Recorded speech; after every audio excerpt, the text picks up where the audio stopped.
Good afternoon, people. How you doing? My name is Shawn Pratt. I'm a resident here in Bennington, Vermont, and I just wanted to start out by saying I want to give shout outs to people that made this happen. I want to give a special shout out to the UU, to Julie Hart, to Dave Whitman, who helped me put this together. I want to thank I want to shout out all the people of color, people of colors organizations. We got Racial Justice Alliance up in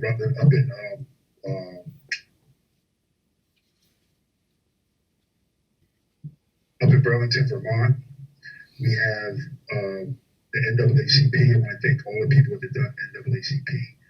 NAACP, Stefan Gilliam, and all those people there who've been a really big help. I want to give a special shout out to them. Also, Kyle Morris, who also helped this develop this, and put us in this space. And all the people that have joined in, the speakers. I want to thank those guys for being brave and coming on here, because this is something that's really hard to do. So I just wanted to start out by and for people, if I didn't get you, I apologize, but you know who you are. All those people are there for us, and that are trying to help with change with all of us. So the reason for having for this panel is for everyone to hear Black men and what they go through. Since what we're seeing in the country now is senseless death of Black men in the streets, right? And we want to show everyone that not that we need to show everyone, but we want to speak up for ourselves and basically let everyone know that we're here and that we are not to be discriminated against, and that we won't tolerate it, and that we're going to fight for what we believe in. We're going to fight for our children and our families. And right now we're in a situation where it's really dangerous to even walk the streets. So I think this panel will help people understand a little bit more, if they don't understand now, more about what's going on with Black men in Vermont, in the Northeast, in New England, particularly. So right now, I'm going to pass it on over to Stefan Gilliam, who's been really helpful with what we're doing, and he's got a bunch of questions that he's going to ask the panelists. The panelists we have right now is going to be T.T. Raymond Moore from North Adams, Massachusetts. He's the head of Northern Berkshire intersectional Black Lives Matter, and his group is really strong. We also have Jason Brown from Brattleboro. We have Jamar Bivens from Bennington. We have Marion Russell from Bennington. So we have a panel of Black men that will talk about their experiences and what they had to go through living in the New England, Vermont, New England area, wherever. So right now, I just want to pass it over to Stefan. Thank you. Hello, everyone. Oh, can everyone mute, please? Okay. Oh, that's better. Okay, so hello, everyone. My name is Stefan Gillum. I'm so excited to be able to come here and help moderate this panel. Shawn and I have discussed this topic for a long time. And so it's just really cool to be kind of putting something, into action here. My name is Stefan. Like I said, I am the president of the Windham County NAACP. So just outside of Bennington, we're your neighboring county. And it's just been really, really real, all the stuff that's been going on. So yeah, we're here. I want to remind everyone before we start, though, especially if you haven't had a lot of experience just meeting other people of color, or you've been in a pretty homogenous community, for a long time or the majority of your life, that, you might hear some things today that shock you or jar you, or you might say, I wonder, where they're coming from, or I don't know if I agree with that, or whatever. You might have a plethora of reactions. You also might feel joy and happiness. I'm not sure, right?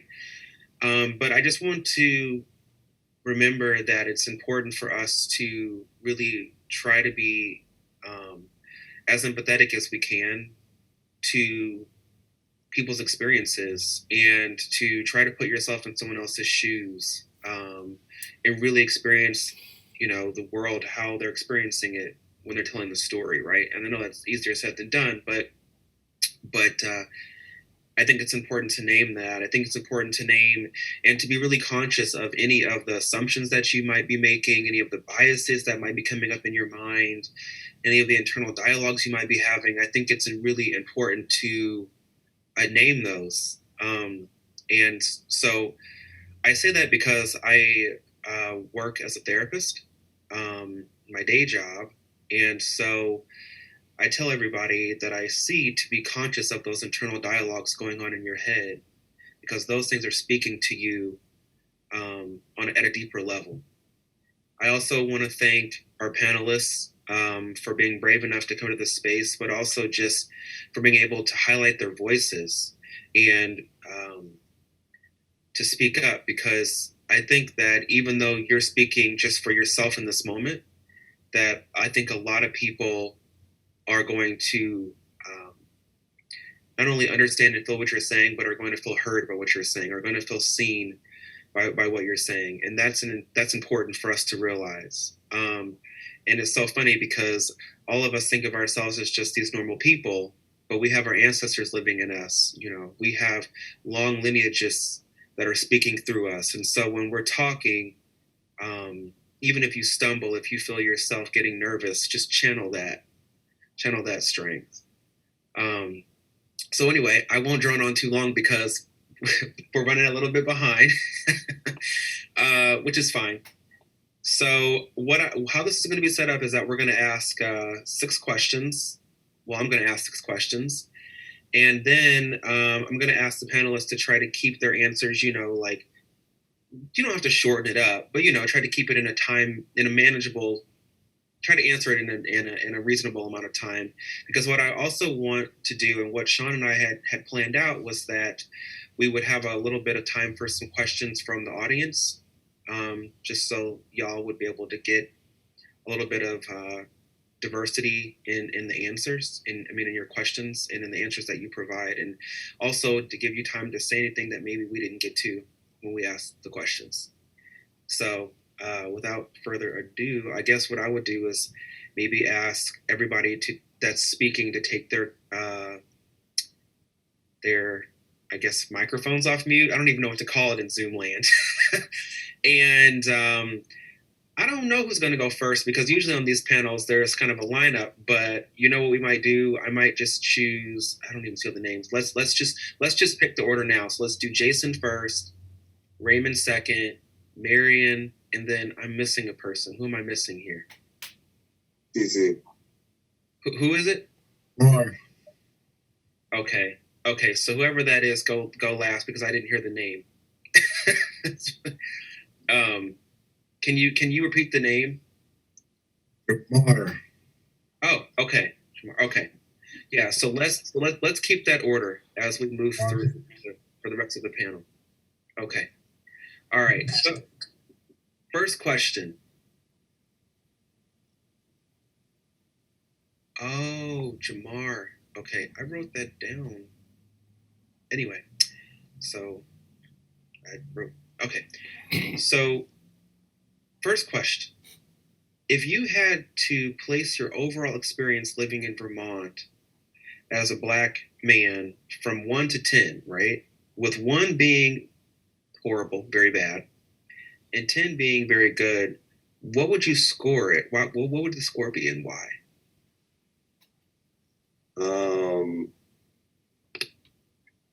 I'm gonna say it's gonna be like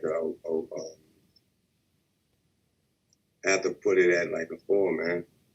and because of my experience here would be, it's taken me out of who I've been all my life. You know what I'm saying? Just seeing I'm from the South, so I've seen a lot of racism, but the way it's woven in up here, it's you get ahead, but you realize that you're not the same. So when you go to jobs and stuff like that, you don't really relate to the next man, because you're unable to achieve the same goals he has set out for him. And it's not just the same old worries of the day or worries of the month, bills and whatnot. It's the overall kind of way things are, but what can one man do about it type thing. So you get a job, you move up, the supervisor likes your work ethic but doesn't like your skin color, so you're out the door. So that repeats itself for a number of years, which is my experience. That kind of sum that up for you, and why that's kind of low for me, because I haven't experienced that anywhere but up here, where the system itself is not balanced. Okay, thank you for that answer. And I think it also points to the structural piece of this, right? We talk about structural ways to see. It's like you have the resilience to deal with, the racism, because it's everywhere. Anti-Blackness is pervasive. It's worldwide, global, but the structure is a different thing. Okay.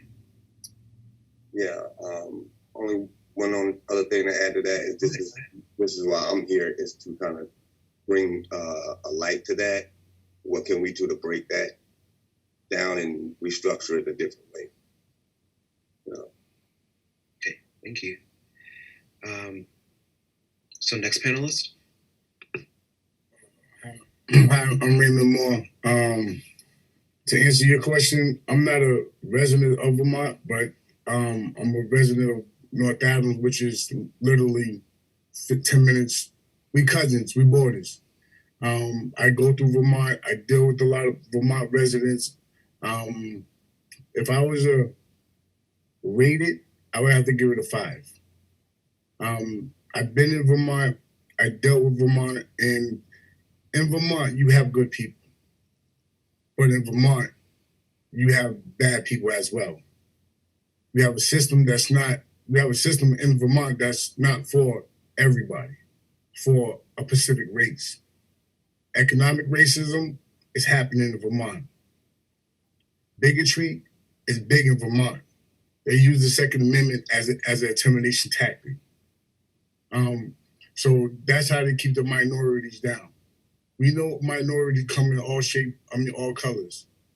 And it's hitting globally. It's hitting my town, it's hitting Vermont, it's hitting all worldwide nationally. Just because the color of your skin doesn't mean you shouldn't be qualified for this job. It shouldn't happen that way. If you got the skills to do it, and if you got the qualifications to back it up, you should get that job. Your color of your skin should not hold you back. If you they have schools and universities that you pay a lot of money for to go get the diploma and stuff for. But then you come out of school and the color of your skin is what holding you back. That's not our fault. But still to this day, our people of color are fighting through the trenches. Each monkey wrench that they throw at us, we take that too and rebuild something. We're not arguing. We don't want petty. We're not asking for too much. We're just asking to be treated equally. Respect us, we respect you. We're hard workers. We help build this country. The same way y'all feel equal, we want to feel equal and safe in this community as well. That's one big thing. And another thing is people need to realize is passionate racism exists, and it's real. And it's out there. And it's affecting everybody. Everybody.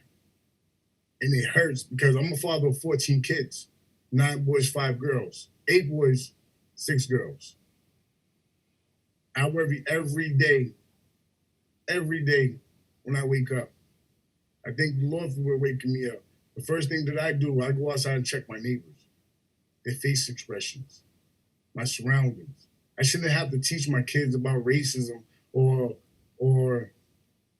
racist slurs or just racist people in general. I should be able to tell my kids to go outside and be safe and play, but not where we are in these days. We're fighting racism, bigotry. We're fighting passionate racism, economic racism. We're fighting a system that's not built for everybody equally. And it's not right. And what my organization doing, and I'm glad that this panel's happening, it's awareness. We need to wake everybody up. Because we're not trying to start a race war. We don't want a race war. We want to be treated as one, equal, united. We don't want to be divided. Everybody on this panel bleeds red. We're all related somehow. When God made us, he made everybody equal, as one.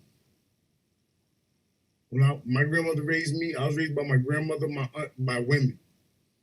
I was always taught respect is given and earned. Treat others as you want to be treated, not because of the color of their skin. My grandmother always told me the same. I never forget it. I never forget it out of my head. Treat somebody from the inside out instead of from the outside in. I'm not saying I don't see color. I do see color. And people need to realize that if a person say they don't see color, they're the problem, because you have to see color to see racism. You can't say, "Oh, I have a black child," and not be racist. Yeah, you can. Yeah, it is. "Oh, I work with black people, but I can't be racist." Yeah, you can. We need to get this in people's heads. They're comfortable in their skin. They're comfortable with this bigotry, and this is what we need as an individual allies and partners, and push this agenda that it's not okay no more. Period. We want to feel safe the same way everybody else feels safe in this country. We don't want to destroy property. That's not nobody's intention in this world, because this country was built by foreigners, immigrations. It was built by many different ethnicities in this world. A lot of people came to this country to make America great. A lot of people came to this country and helped build this country. So it's just not one race country. It's an everybody's country. And once we put the system on blast and put the system on notice and let the government know that the system's not working for equality, or everybody is not treating everybody as equal, then that's when the bigger picture will open up. When a POC does not feel safe walking his children in his community or his neighboring community because of the police tactics, or every time you turn on the TV, another POC or another individual is being murdered because of police brutality or the police having a bad day, it falls down to accountability. You hold us accountable, so why is it wrong that when we stand up, we can't hold them accountable? Then when we hold them accountable, we're terrorists. Well, we're this or we're that. Martin Luther King March. When he started with Martin Luther King March, they called him a terrorist before he got assassinated. Malcolm X, he was a terrorist. Anybody that don't fit their agenda is a terrorist. If you speak up against the government, you're a terrorist. We're not terrorists. We're citizens that's had enough. So everybody got to speak up. Allies have to speak up. Everybody has to use their voice to speak up and fight together. Because right now they want us divided. We can't be divided anymore. So I'm gonna stop right there, because I got a lot to say. Well, we appreciate everything you had to say, and it was powerful, and I'm hoping people are really, taking what I said to heart as far as like listening to the internal dialogue and being aware of that, maybe even jotting some of that down, because I thought you said some great stuff. Okay, so can we hear from our next panelist, please?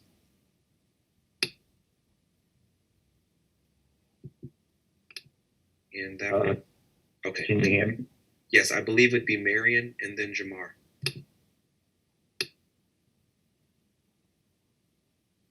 Can you hear me?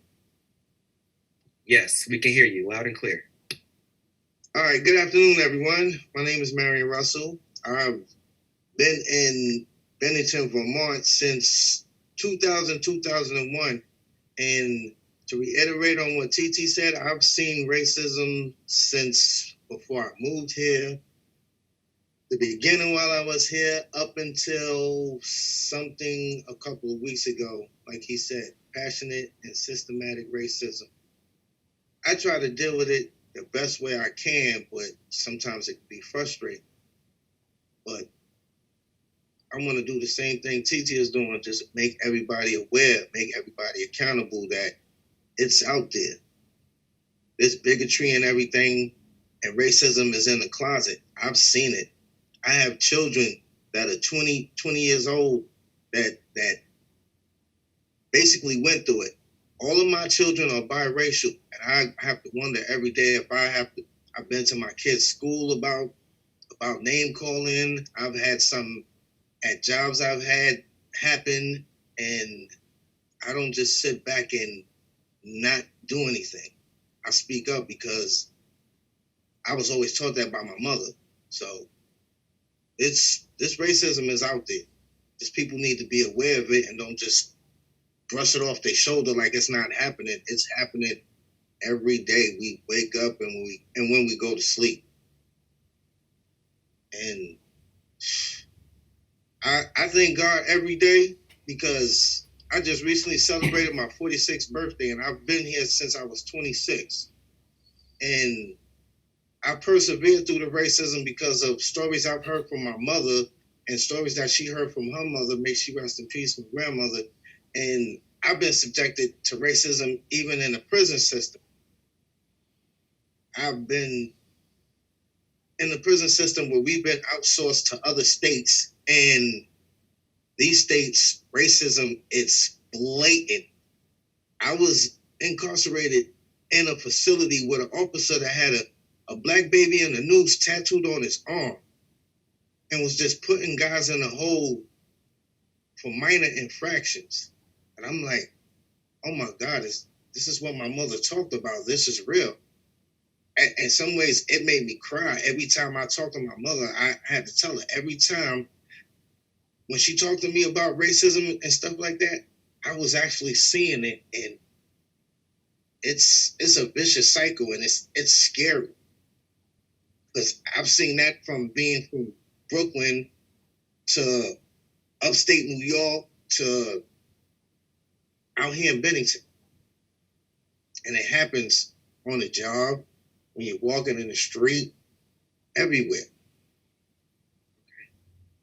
Let me ask you a quick question, Mary. If you had to rate it from 1 to 10, what would you give? I was gonna be like, and TT's not from here. He said a 5. I'm from here, and I've been out here almost 20 years. I would give it a 4. Okay. Because it's still out here. I've seen it recently, and it's. I'm like, did that really happen? I'm like, nah, and it did. I can't unsee that. Okay. Thank you so much. We are flunking right now. You know, I don't want to average up these grades, but I don't think we're even going to get a D at this point. All right. So let's see here. Let's move on to Jamar and give you a chance to answer the question. And I'll repeat it. And then we'll move on to the next question because we still have a couple more to get through, and we're already at 140. If you had to place your overall experience living in Vermont as a Black man or around Vermont, we want to be inclusive here. For Raymond, anything we say, just think or around Vermont. From 1 to 10, with 1 being like the worst, very bad, to 10 being very good, what would the score be and why? First of all, let me introduce myself to everyone. My name is Jamar Bivens. I'm from Maryland. I've been living here in Bennington on and off since 2015. I originally came to Vermont in 2010, where me and my ex-wife had got married. shortly after we moved back to Maryland, spent some time there, came back. So I've been in the state quite a bit. My experience as a Black man, personally, I guess I could rate that as, I'll go to a 5. I'll say, I've had good conflict with the police, and also some shaky ones with the police here specifically. I actually, back in 2017, I want to say, before they legalized the recreational use of marijuana, I actually had cops stop me and question me in regards to a burglary incident that happened at the local subway. Now, I was reported by 4, I want to say, white males between the sizes 6'3", weighing about 230 something pounds. And these guys called the cops on me as I was walking up the street because they felt that I was suspicious and that, I don't know, so whatever reason they alerted the cops, they came to my presence and they informed me why they stopped me. It had to do with the subway robbery, which they knew that I didn't fit the description. However, they still persisted to search me, and in doing so, they found marijuana, which they actually took, but they didn't write a ticket for the marijuana. They wrote a ticket for paraphernalia, and so I actually ended up paying a fine for paraphernalia as opposed to marijuana. And that was just one experience. I've experienced it in the community as well. I think my biggest issues have been more along the lines of the legislation process, the court process. I had situations where I had to specifically fight for my good name on behalf of RFAs, things like that. And also, I've had issues with my daughter's mother, who occasionally throws out some racial slurs, despite the fact that we have a mixed child. But aside from that, I think overall, I would say my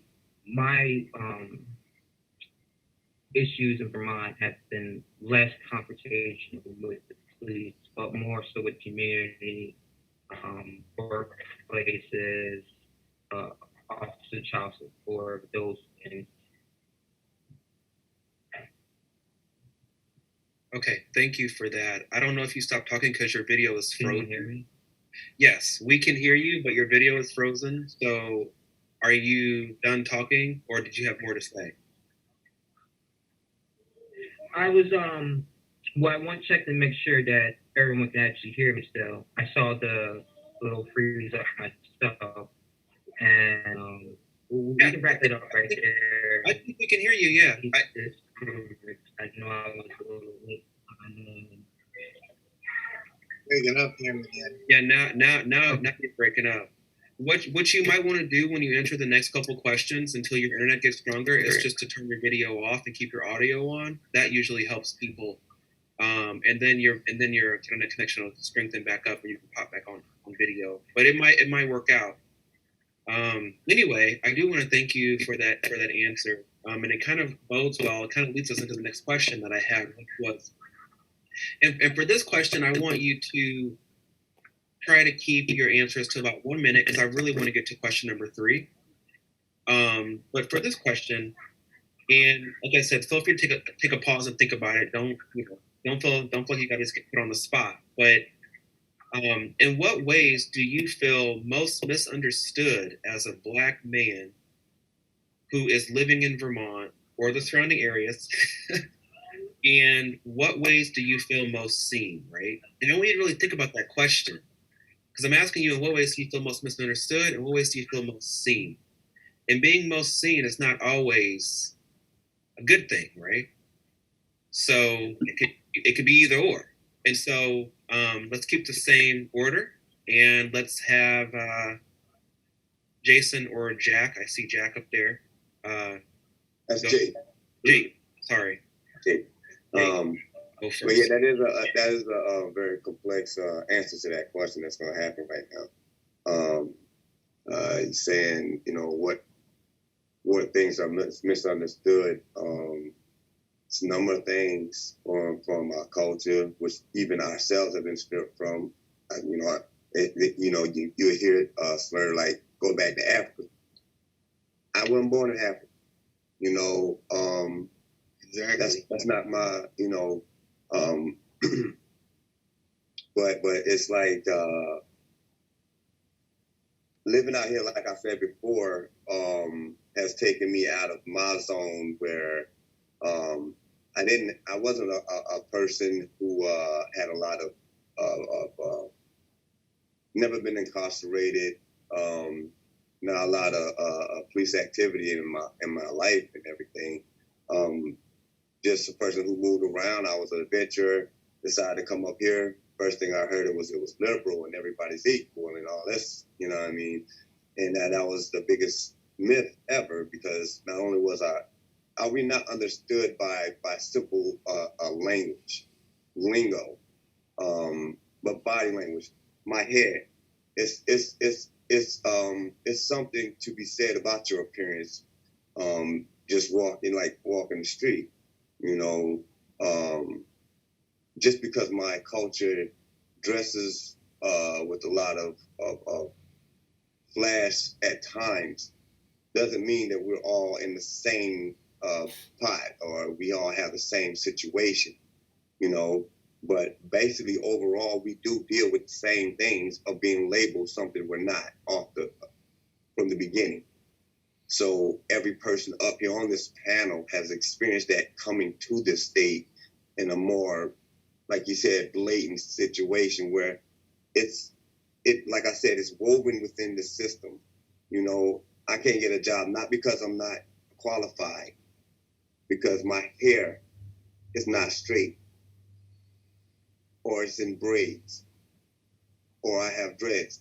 These are things that knock me out of the box from succeeding. These are the hurdles I go over or go through because my skin is the same thing. And like I said before, it's the inability to actually relate to my coworker when I'm working beside. You know, we don't talk about the same thing.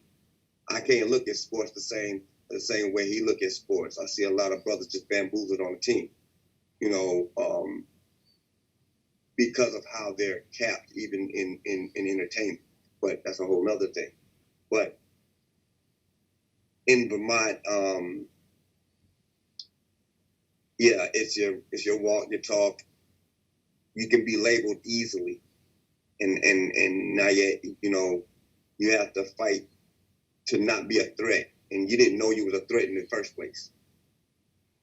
You know, I'm just a person. I'm just the average Joe, a citizen rather. I hate using this black and white term. You know what I mean? I'm a citizen, regardless of what color skin I have.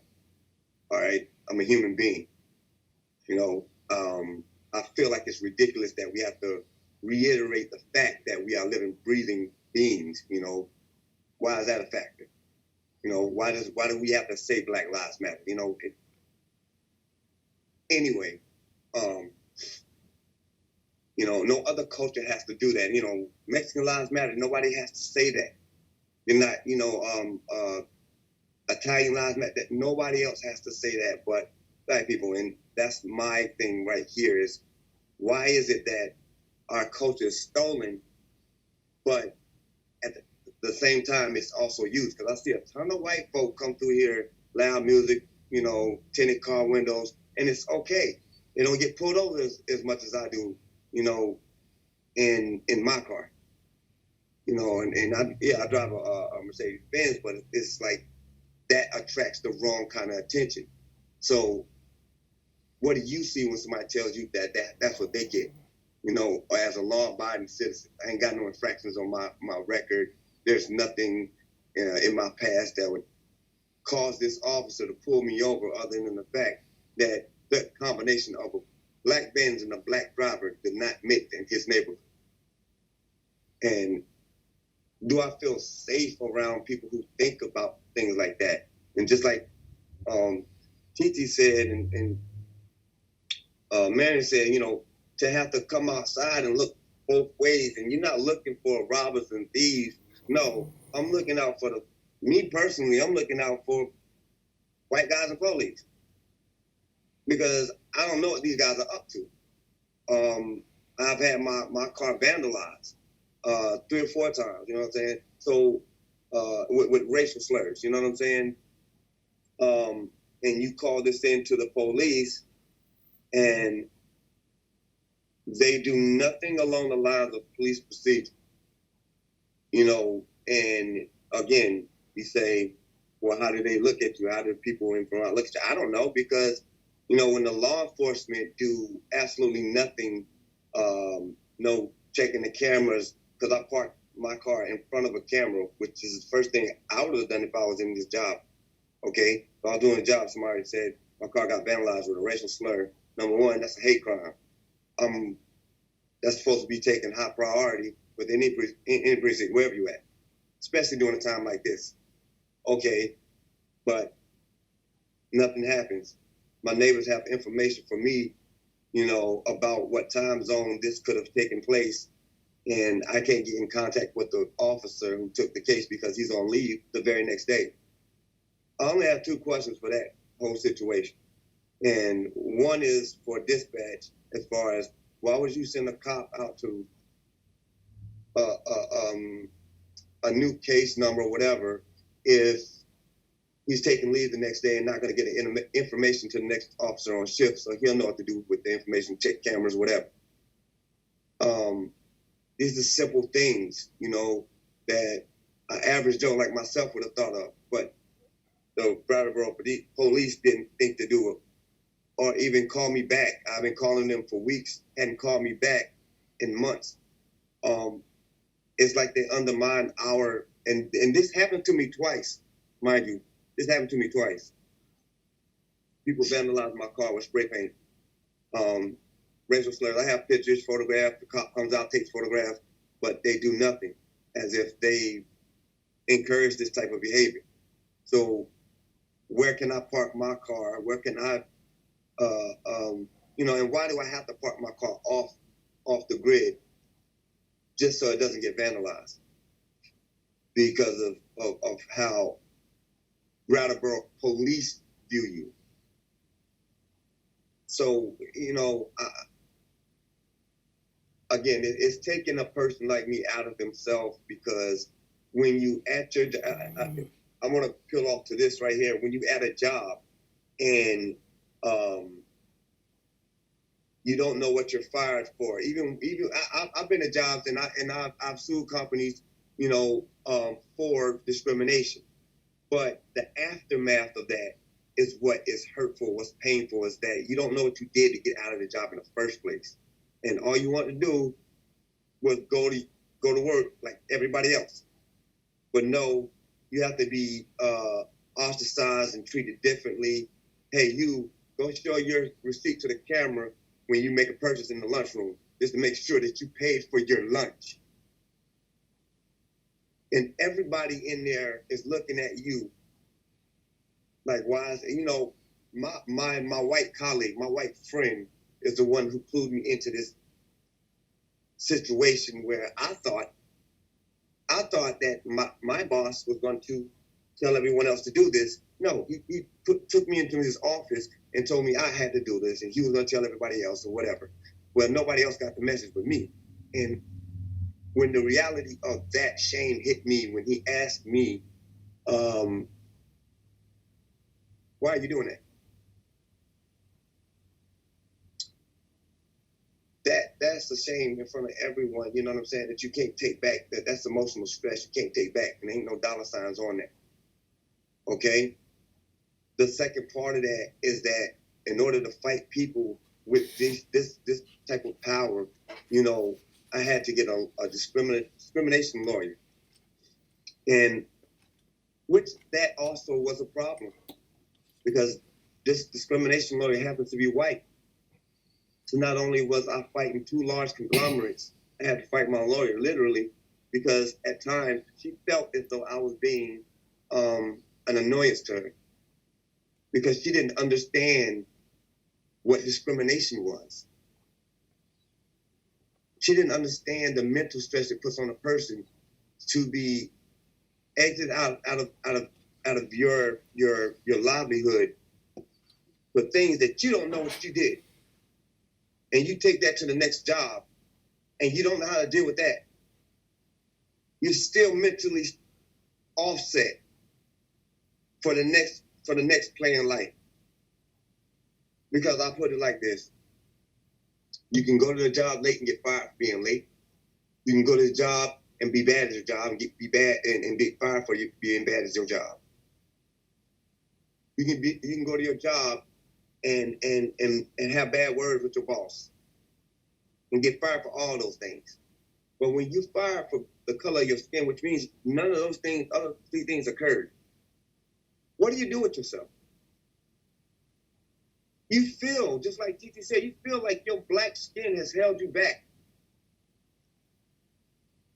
They want to give you pills and psychiatrists and therapists. There ain't no pill for racism. No, where is it? There ain't no way to deal with this other than people need to view this, change it. Because taking good people and turning them into people who are unsure of themselves, while everybody else will walk around with confidence and the ability to do things in life. And they're held back by their skin. And how you tell your child that these are, my father told me, you know, it's gonna be twice as hard for you. And I'm sorry, I mean, I might have timed out on this one, but hey. No, that's okay. I think it's important for you to say what you have to say. This is something that a lot of white people do not understand about what discrimination and racism does to each one of us individually. No matter how you take it, how you receive it, it is a damaging insult to your soul. To be not categorized or it's just to be so much taken away from you for being who you were. I was a very bubbly person, you know, before these events happened to me repeatedly, where people who were in higher power than I had the ability to take time and life away from me and my son, of being with my daughter, because I had to deal with, you know, not only just the everyday racism. I had racism within the court system, judges that don't know me, I don't know them, that wanted to give me time. Okay, so that's my time. We'll get into that in the next question, maybe. But yeah, we will. So I just don't feel safe where I'm at right now, and it's not, you know, your normal environmental type situations, you know, your thieves or whatever, or your robbers. It ain't that type of fear. Okay, okay. I mean, you know, I want to dig into that, but I know we got to keep on moving. But you said a lot there. Quick question. Go ahead. Are any of the people, Dick Sears, Ryan Campion, are they in the live now? We don't know that. I don't think they're here. Okay, you can push on. Okay, and maybe we can share it with them too, directly, like email it directly to them. I think that might be a good idea. I don't know if they're not here. So, all right, so let's move on. So, Raymond or TT, and then Marion, and then Jamar. So, Raymond, you're up. Do you want me to repeat the question? Because I feel like... Okay. Go ahead, yeah. Okay, so in what ways do you feel most misunderstood as a Black man who is living in the surrounding areas of Vermont? Let me go back. You're living in North Adams and affiliated with Vermont. And in what ways do you feel like most seen?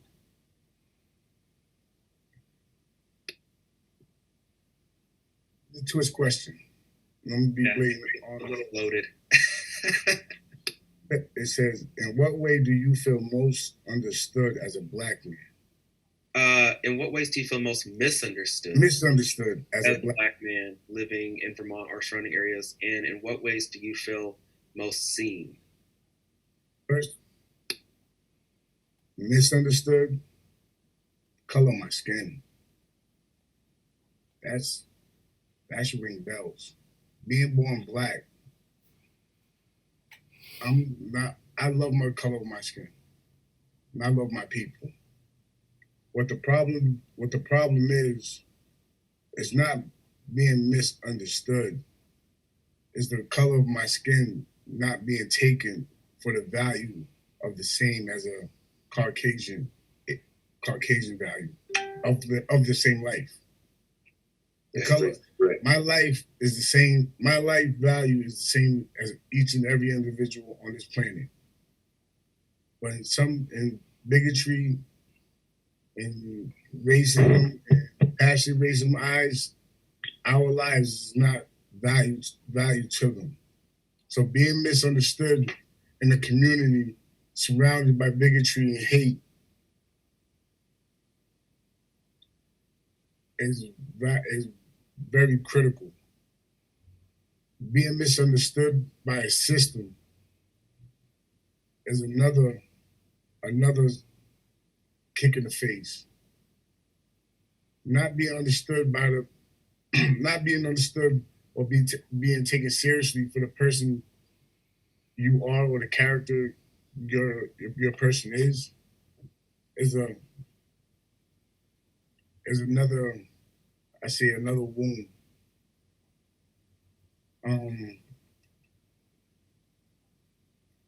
I have to read this question again because it's a strong question. I just want to make sure you feel misunderstood.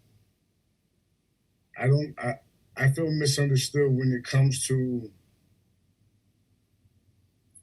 education, being taken serious education-wise. I see I see a lot of different races, issues that's happening around Vermont, around Northern Berkshire, around the country, period. I just don't think that the value of our lives as a POC is not taken seriously. We work hard too, just like each and every one that's on this panel, each and everybody in this world. We break our backs. We wake up every morning. We take our kids. It's the same daily routine as everybody else. Yes, there are some bad apples, and the system's supposed to take care of that. But why is the good apple being treated as a bad apple? Why is the system picking and choosing who's okay and who's not okay? Why is that fair? Why is it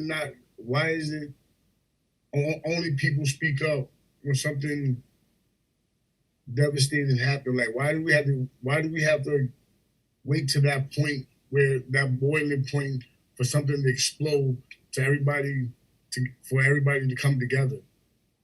Why couldn't we enlighten our peers or enlighten our community about this passionate racism, bigotry, or if we know our neighbor's a Klan member, or our neighbor don't like the color of another individual, sex, gender, or ethnicity. I can't say the word, but I tried. But being misunderstood, it's happening. It's here. And I just don't, I personally been misunderstood because of the color of my skin. They don't take us seriously. And the first incident or the first thing that goes on or goes wrong, it's like, first thing they throw in your face, black on black crime. We know there's black on black crime. We know that. We're fighting against that. We have so many things at our door right now, knocking at our door that we're trying to survive. Our main thing right now is survival. We're trying to survive. Being misunderstood, okay, that's a big key, but that's fixable. Being murdered in the streets is not fixable. You have one life. Being targeted because of the color of your skin, you can't fix that. You can't fix that at all. My life should mean the same as any other life on this planet. That's the big picture of being misunderstood. The value of my life holds the same weight of everybody else's life.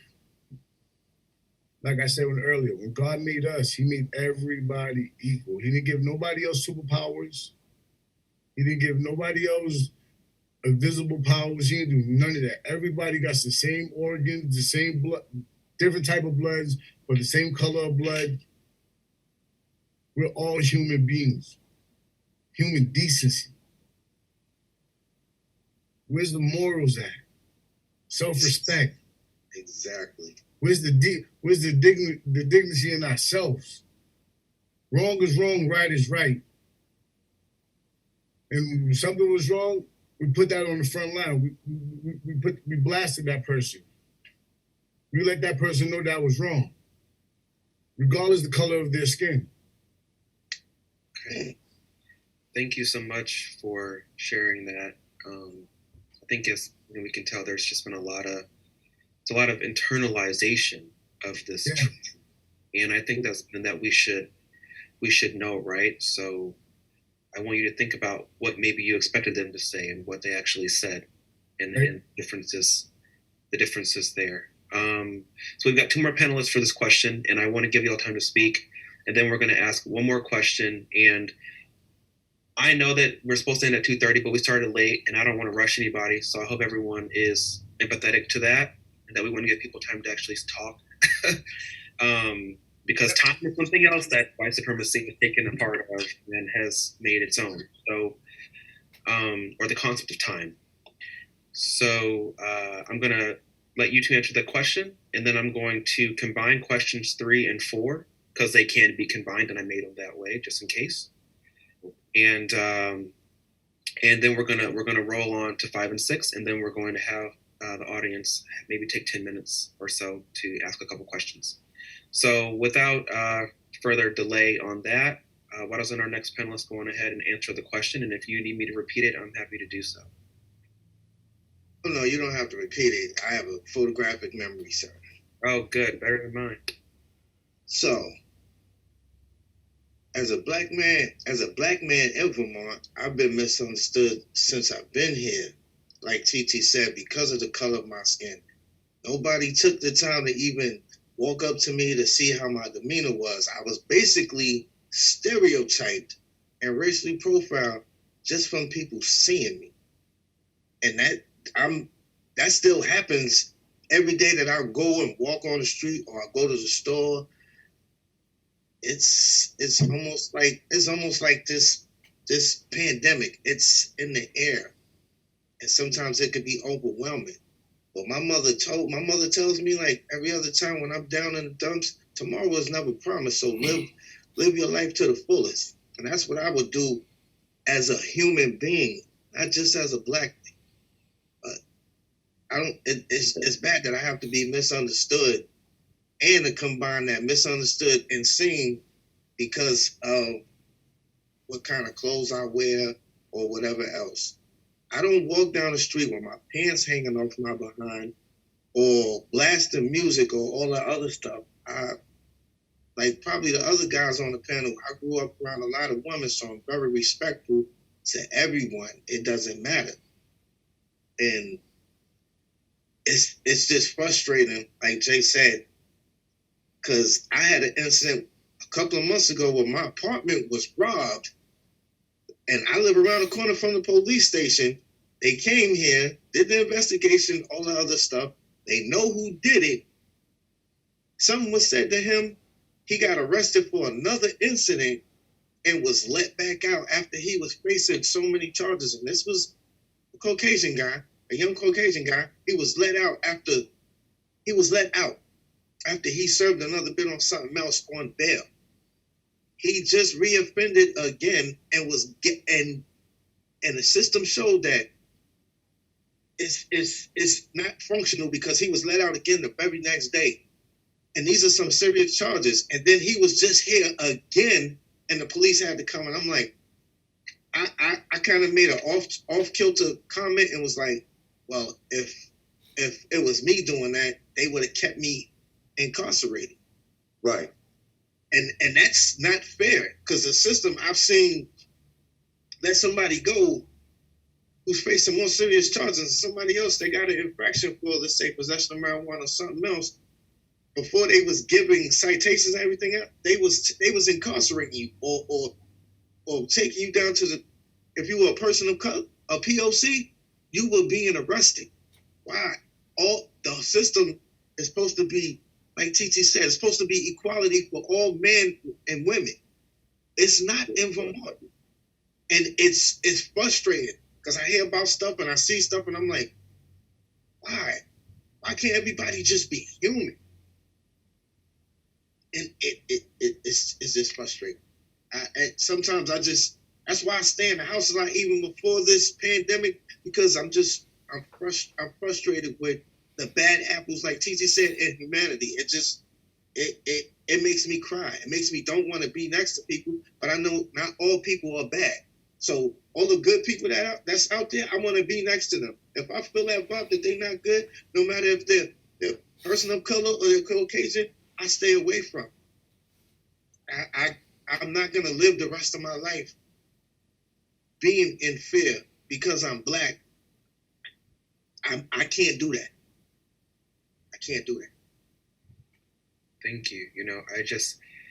I think one thing that's resonating with me as a black man myself, hearing this is just, the amount of just resilience and compassion and empathy that all of y'all have given to a society that has not shown you that same respect. It was how we was raised. That was how we were raised, right? And I get it. I'm also from the South originally. Yeah. Church upbringing, the whole 9 yards. So I get it, and no one respects that, but it's so true. So I do want to give our next panelist just a couple minutes, and then it looks like Jack, you want to say something? I want to give you a time too, but just let our next panelist jump in real quick, and then you can follow up with that thought if you don't mind. I'm sorry to interrupt. I just like to know if I could speak out at some point. My name is Edward Chinisi.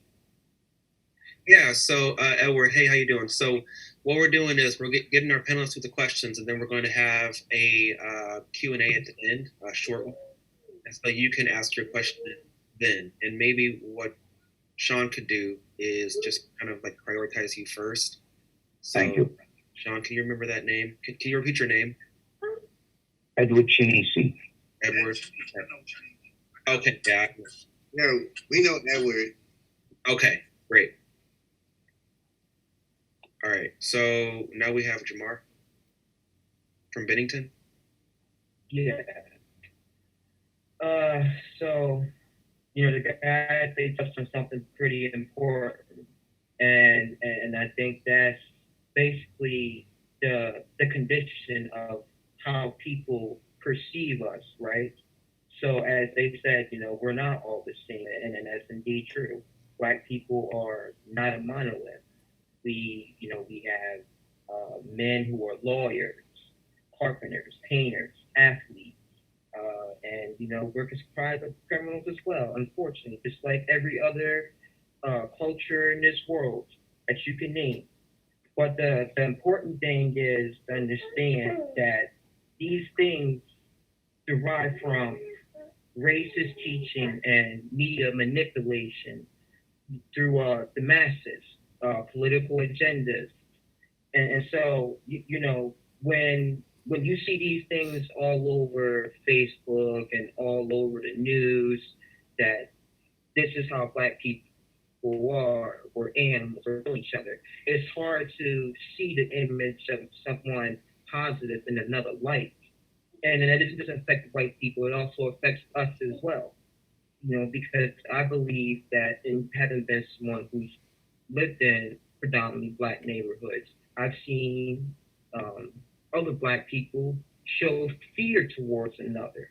Just walking up the street, where they'll kind of just give each other, eye contact, and and then things elevate from there.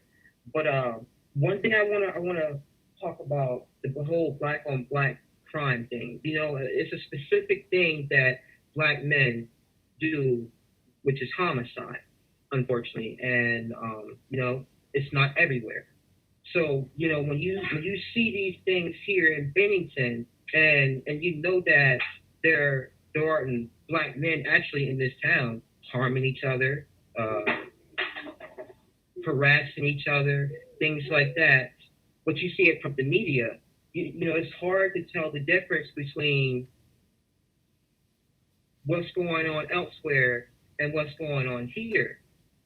We actually don't have that issue with Black on Black crime in our neighborhood, which is funny, and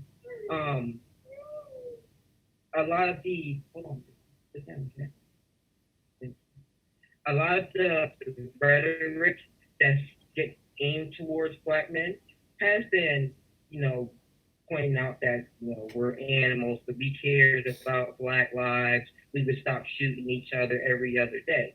Well, then I say to them, do you see those instances happening here in Southern Vermont?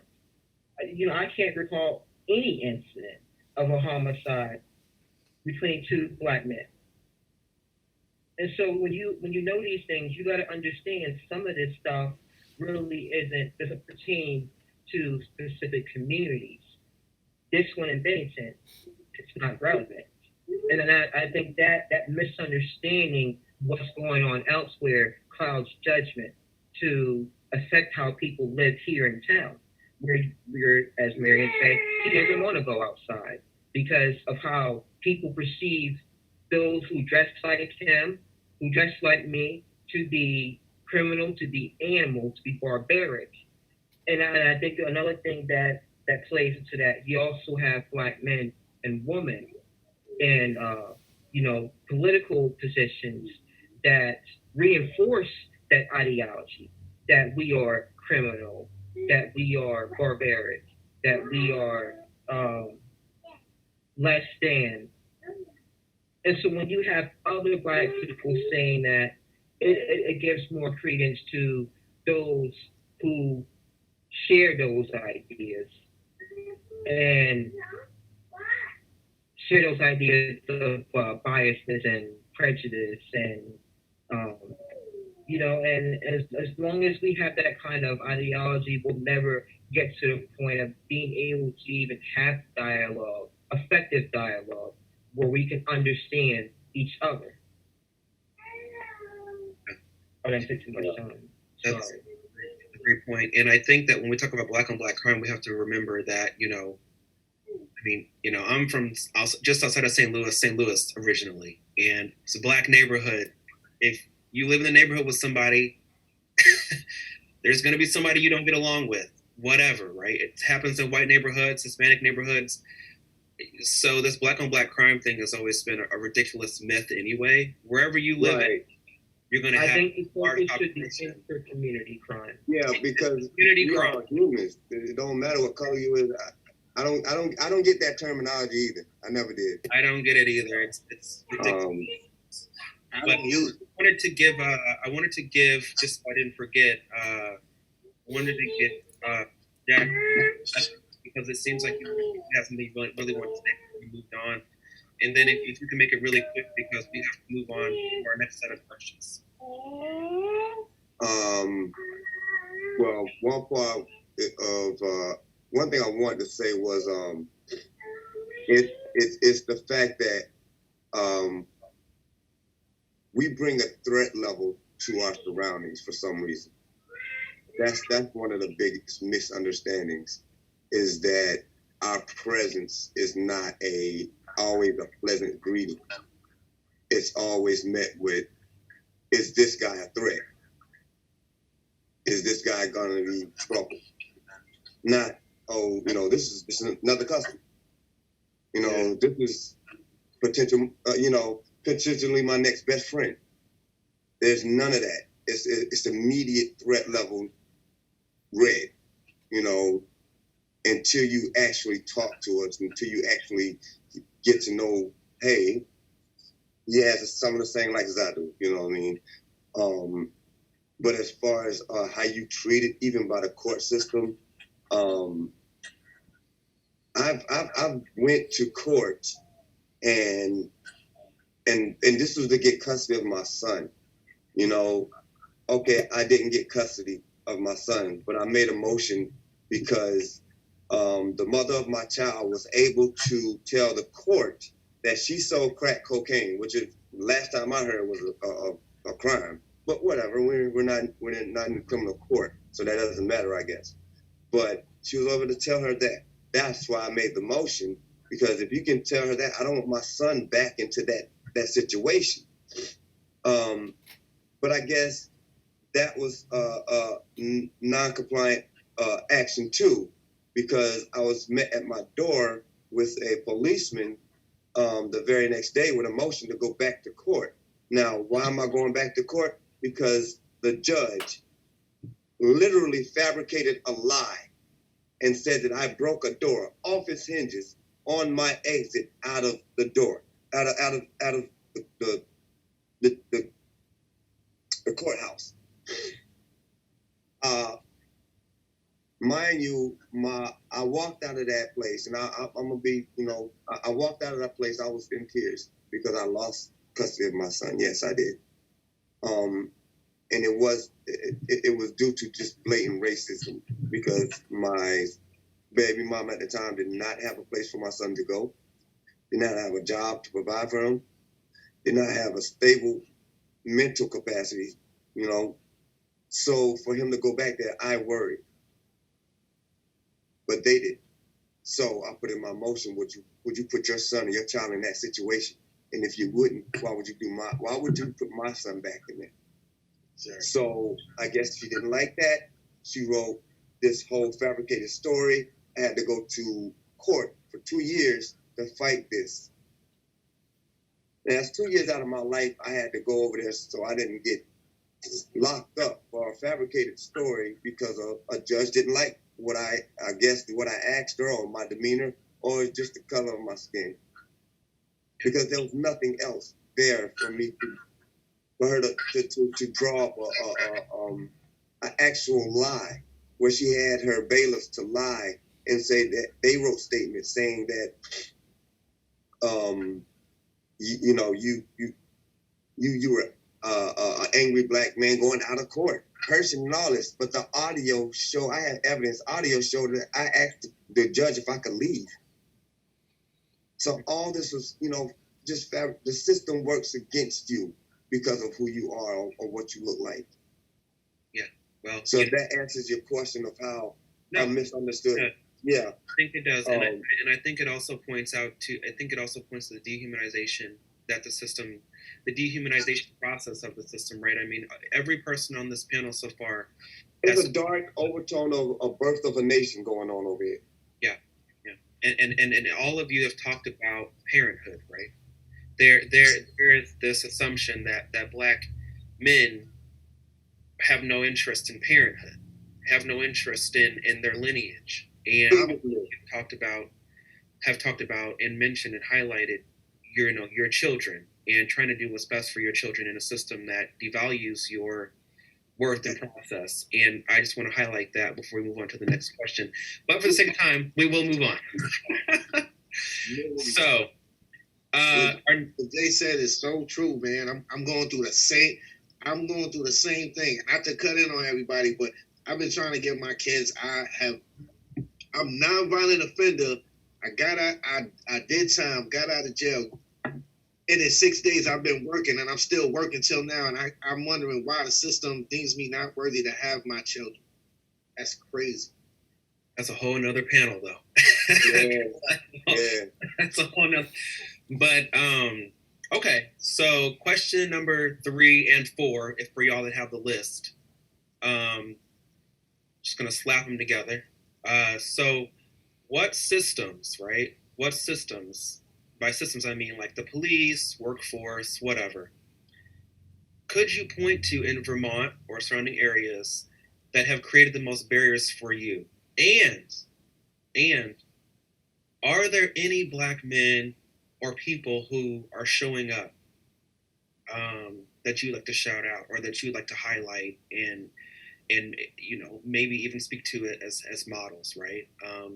I said Black men on the original question, but there are a lot of Black women. There are a lot of Black people who identify as gender non-binary who are also showing up in this movement, queer, all those things. So those are the 2 questions. And again, so it's what systems, i.e., any system in Vermont, could you point to that has created the most barriers for you? And are there any Black folks who have been showing up? And if there isn't, how could they be showing up, I guess? And so let's start. All right. So that's another complicated, but I think, well, when you look through my eyes or personal color, it's kind of obvious of what things hold you up. And the first thing people are going to say, oh, it's the police. Well, not so much as the police. They just don't help with the situation, okay, as you would think they would. Like, I have to speak to Brattleboro PD right now. I'm having a conference with the captain. Sometime one day next week, he's gonna call me back. But the thing about it is, they, for some reason, know who I am. I haven't really had a lot of clashing with the police since I've been here. Almost 10 years. I got here in 2011. And what it is I recently I got my car booted, and I was unaware of me having tickets up to that point. You got 1 or 2 tickets, you'll pay them when you get to them. But I got my car booted, so I went to investigate this because I was just trying to see what was going on. And long story short, my findings were that the Brattleboro police were, I guess, ticketing my car and not leaving the ticket, which meant that my tickets were all the way up to 9 tickets, and the tickets that and it's 3 tickets and you get booted in Brattleboro. Okay, I had 9. All right, you can do the math. All right, and that's before and after COVID. On the 4th of July, I have pictures of my car being the only car on my street without a ticket, as far as them singling me out. But every one of the cars up the road had tickets on them, and it's a holiday weekend. Which, if you look on the website, no one's supposed to get ticketed on that day. But it's almost as if they were making a spectacle of my vehicle. And it was weird. My boy showed up at my house and said, hey, look outside. Look, it look weird. So I came out, I took a picture of that. But I brought that up just to say that I had to bring that to a chairman on my board, or Brattleboro board, to say, does not look weird to you? Does this not stick out to you? Whatever. He took all of those tickets from overnight Brattleboro PD putting on my car. He took all of them away. And the reason he did that is because they were ticketing me on Sundays. There's no ticket. You look on the website, there's no ticketing on Sundays. And the fact that during the day, it's the meter maids that do the ticketing. I hadn't had a ticket since 2019. And the fact that all the overnight tickets were done by policemen and on wrong dates and times and whatnot, as if they were, deliberately doing this. And I had no recollection because I didn't get the ticket. And there was proof of that on the 4th of July weekend this year that I don't get tickets put on my car. Everybody else did. but I didn't. Okay, so that's Brattleboro PD doing things like that. Okay, the fact of their their negligence on representing me or investigating what happened to my car. Those are hate crimes. Those are hate crimes. And now I'm supposed to feel safe in my neighborhood where the police don't behave normally when there's somebody out there vandalizing specifically my car. Yeah, I have a nice car, but there was 2 nice cars in front of mine, 2 nice cars behind mine, better rims and everything. So why was mine twice in 2 different spots, vandalized with the same paint and everything? But the cops deliberately turned their head like they just not worried about it. Is there somebody in your neighborhood and they know who's doing it? I parked in front of 2 cameras just to make sure that if anything were to happen to my car before this happened. I have everybody's vehicles they're on Prime Jordan in some kind of way, whatever. But the fact of the matter is, I wanted to keep some kind of security on it, and that's before these things happen. So for the police to not even consider that until a week later, okay, well, you didn't know to check that because of what reason? How long does a landlord keep their record of recordings? You don't know if it's day to day, week to week, or month to month. But you're not going to check it until after a month and then tell me or call me a month after the second time it happens that they couldn't get the footage. Or that they didn't get there in time, or whatever the case may be. That would have been the second step after even speaking to me if you start a new investigation. Just ill behavior. Ill behavior. No, things that wouldn't happen to the average white person. I also just want to point out, too, before we move to the next panelist, I want to point out 2 things. First and foremost, I think what you're saying points out that you can speak to the police and have the upper echelon of the police department sort of in communication with you while their officers are against you, right? These are things that can happen at the same time. And so I just want to focus on that because these are things that happen in a lot of places. And if we look at Minneapolis as an example, the police chief there is extremely tied in with all the civil rights organizations. Black Lives Matter respected them. The NAACP respected them, but their police officers still ran out and ran amok, right? So so we need to normalize that. And also, I wanted to point out that Stephanie Sanguino, who's a researcher out of the Burlington area, just did a report, and she's her report showed that Brattleboro and Windham County, specifically Brattleboro PD, had the worst disparities in the state of Vermont. Beat out Bennington, blew them out the water. And if you look at Windham County, there is a assumption that we're this big bastion, right? And so Stephanie Sanguino, UVM, ask her for that report if you don't believe it yourself. The one on Brattleboro is 40 pages. Bennington one as well. We do have to move on to the next panelist, but I wanted to just... I want to say this one last thing also. Yep. And it's the first altercation, or the first time my car was ever vandalized. This is just blatant racism in my eyes. I had to take video of this. I have it on my phone or whatever. But the fact that I was dealing with a female and we were going different ways or whatever. Mm-hmm. So she threw a rock at my car, damaged my windshield. Okay. I knew for a fact she was on probation. I've taken her to her probation.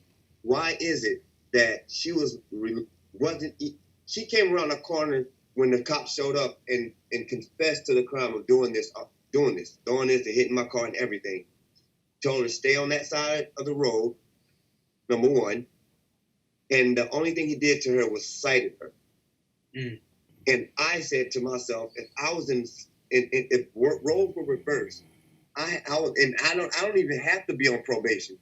A 6-foot black man going around busting windshields, I'm in handcuffs. Yes. Okay?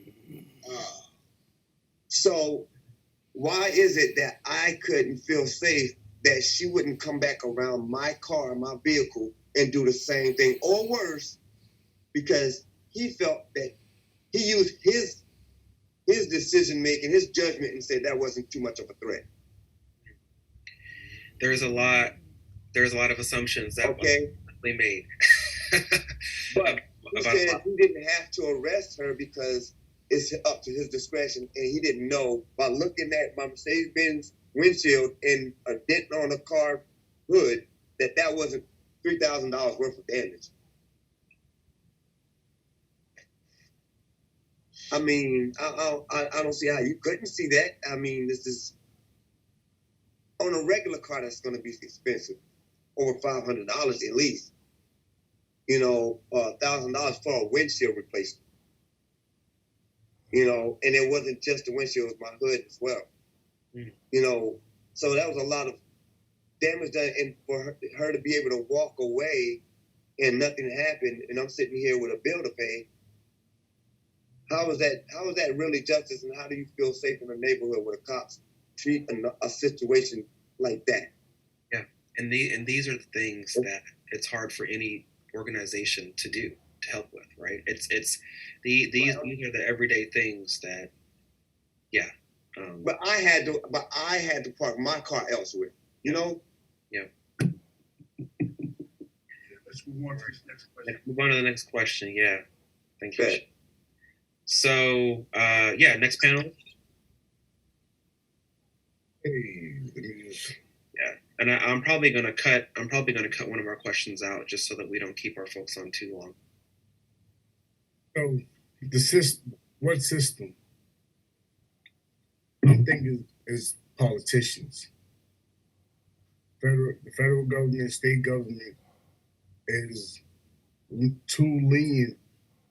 Also, I can say the executive branches as well, since we got I don't want to say his name, but you know what I'm talking about, is rolling back the protections, civil rights protections, and just the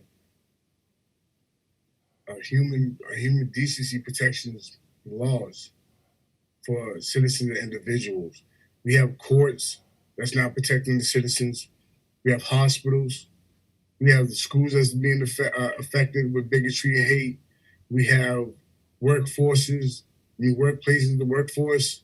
We have politicians that's crooked. I just want to bring this up.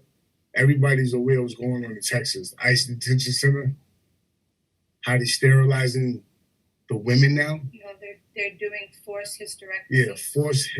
Yeah, forced hysterectomy. In other words, they're sterilizing women of color, Not being able to Mexicans, not be able to reproduce or repopulate. So we got a system against us already. Police is killing us. Government's killing us. Schools is playing their part. We have the politicians are not helping us. We got people being hung all around the nation. They're calling that a suicide now. So that's enabling the hospitals are enabling the system now. Okay. Think about it. Now they're sterilizing women. Sterilizing women. They're killing off the men. So we got single mothers out here with children with no fathers, incarcerated in jail, or dead. Worst thing worse, either for trumped up charges or for some bull crap charges. You're getting smoked. You're getting more time than the pedophile is. Yeah. You're damned if you do, or you're damned if you don't. But now that you have a system that has the power to lock people up, take the uterus out, so they can't populate no more a Pacific race. What do we call that? In my eyes, I'm calling that genocide. Because they're trying to extinct. That's the word that popped in my head. Soon as you was getting ready to say it. Yeah, extinct a Pacific race. Even when he got elected in office, Africa's a shithole country. Why is Africa a shithole country? Because 90% of the people population over there is dark, people of color. You got white Africans, you got black Italians, you got dark Dominicans, you got white Dominicans, you got, I don't know, veering off the road, but it's just an important subject to speak about. They pinpoint something and want everybody to believe how the world's supposed to be ran. And it's like, it's right there blatant in front of our eyes. Everybody on this panel. Even a blind man could see it. See it, taste it, and hear it. But think about it. Hospitals. It's in the hospitals. You might get that wrong crooked, you might get that wrong doctor. Like MLK did. He didn't die from the bullet, he was smothered. I know y'all heard the story. I know y'all watched the videos. That's true. Doctor smothered him. Going to the schools. You have racist teachers teaching. You got a racist boss. You got racist politicians. You got racist police. This is all another. It's like a ladder of failure. Yeah, a ladder of failure. You climb up, you get knocked back down. And what do? We keep getting up because we refuse to stay down. They throw the monkey wrench in there. We take that monkey wrench and we're gonna build something, we're gonna use something. And they take it. And then they take it over. We all know all white people are not bad. We know that. We all know that. Yep. The ones that's on that side, we thank you for it. Thank you for being here. Thank you for being on our side. Thank you for being awoke. But for the ones that's not seeing it, the government is just trying to kill us. The pandemic is real. Science is real. COVID-19 is real. It's attacking the Black community at an unnormal rate. When you say systems is plural, more than one. So when you have a Pacific race being killed off by numerous ways at a faster rate, to me it's genocide. Sex trafficking. You got sterilizing women, killing Black men, police killing Black men. You got Black on Black crime, even though it doesn't happen in our county. It still affects us because that's the way they see us. Raping detainees, it's still affecting us because us as a whole as a nation. Yeah. That's how it should be. Yeah. It can't affect one state and another state be ignored. That cannot happen. In this panel, we got Hartford, Connecticut. We got different states in this panel. We all have to speak up and stand up together. We all gonna have to fight this together. We're not using this panel as a pity as pity. We're not. We don't want pity. We want everybody to wake up. I want everybody to wake up. My organization wants everybody to wake up. And that's what the NAACP is here for. That's what Black Lives Matter North Adams here. Black Lives Matter movement is not a terrorist organization. It's just a bunch of people tired of the bull crap going on. Yeah. We're fighting to survive with different government entities that's against us, and people silence is violence. Exactly. And one of my marches, like I just said, we know all white people are not bad. I have biracial kids. My wife's Italian, and she's right here. We know that. But when in my march, when I say white silence equals violence, that's for them folks that close their eyes when they see something wrong. Yeah. When you see something wrong, speak up, say something. Doesn't necessarily apply to terrorism. It applies to bigotry and hate. It applies to everything else that's wrong. And that's what we gotta fight. We gotta fight, stand together, put them on notice, put them on blast. We know there's consequences that's gonna come from it. The system's not for us, as in people. We the people have the power to change this. So we the people need to speak up, stand up, step up, and make this change. Get the word out, and let's get this word out strong, forceful, right? Not physically, not threatening, in the demeaning way, but vocally. We have to continue with our ancestors that was either assassinated or died or that was murdered, could try to continue. We have to continue a peaceful way. We're not out here starting trouble. We're not out here doing anything wrong. The system is against us as a whole, as an individual. It's wrong. So it's our job as we the people, as it states in the Constitution. We the people for the people. It's our job to fix this. If we can vote them in, we can vote them out. Exactly. Well, and it's important to realize that because we've got a couple important votes coming up in a couple of swing states before November that we should be focusing on and galvanizing around. And Sure. thank you for those words. I think that they were wise, but like most wise words, they were created through experience. Let's move on to our next two panelists. So I don't even have to call them you. Just when one stops speaking, the other one could just go on and go. So next panelist, please. Okay, how y'all doing?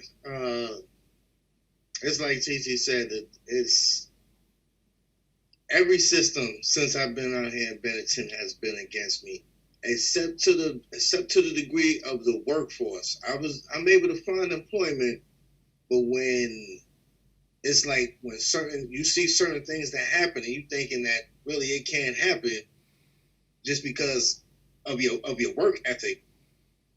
It's not even that. I saw something happen because of skin color. It's not even a fact of a situation that happened, because when I go to work, I go to work. I don't play. If I do play around, I should be reprimanded for it and whatever else. But I go to work to earn money to take care of my kids and myself. And the police system in Bennington, it's a joke. It's a joke. They are. You know what I'm saying? I'm not gonna get off track, but I know they under investigation for a lot of racial profiling and just not being a decent human being. They looking at you like I get looked at like in certain situations like if I'm from another planet. A threat. Exactly. Why should I be a threat when, like TT said, and everybody else said, if I get cut just like you in the same spot, I'm gonna bleed the same thing. If you cut me, my blood is not gonna be black. It's gonna be the same color as yours. It shouldn't be different. We all have our different as we go, different quirks in life and all the other stuff, but we still. Like all the other guys have said, we still are human beings. So why everybody can't wake up and see that? I want to be seen as a human being. I don't want to be seen as, oh, I'm a black man. Oh, I'm this, I'm that. I want to be seen as human. Cause fighting every day to be noticed as it's not gonna take its toll on me, because I'm gonna fight till the day I die until I see something that I could be proud of and leave my kids with, so that way they won't have to go through this systematic racism, because my kids have gone through it in school. I've gone through it at work, gone through it with the police. I don't want to fight like that if I'm not putting myself out there to be the stereotypical loud black guy. If I'll hold my composure and I was brought up right and I'm respectful, respect me the same way. I don't want to fight. I want to spread love, not war. That's what it should be.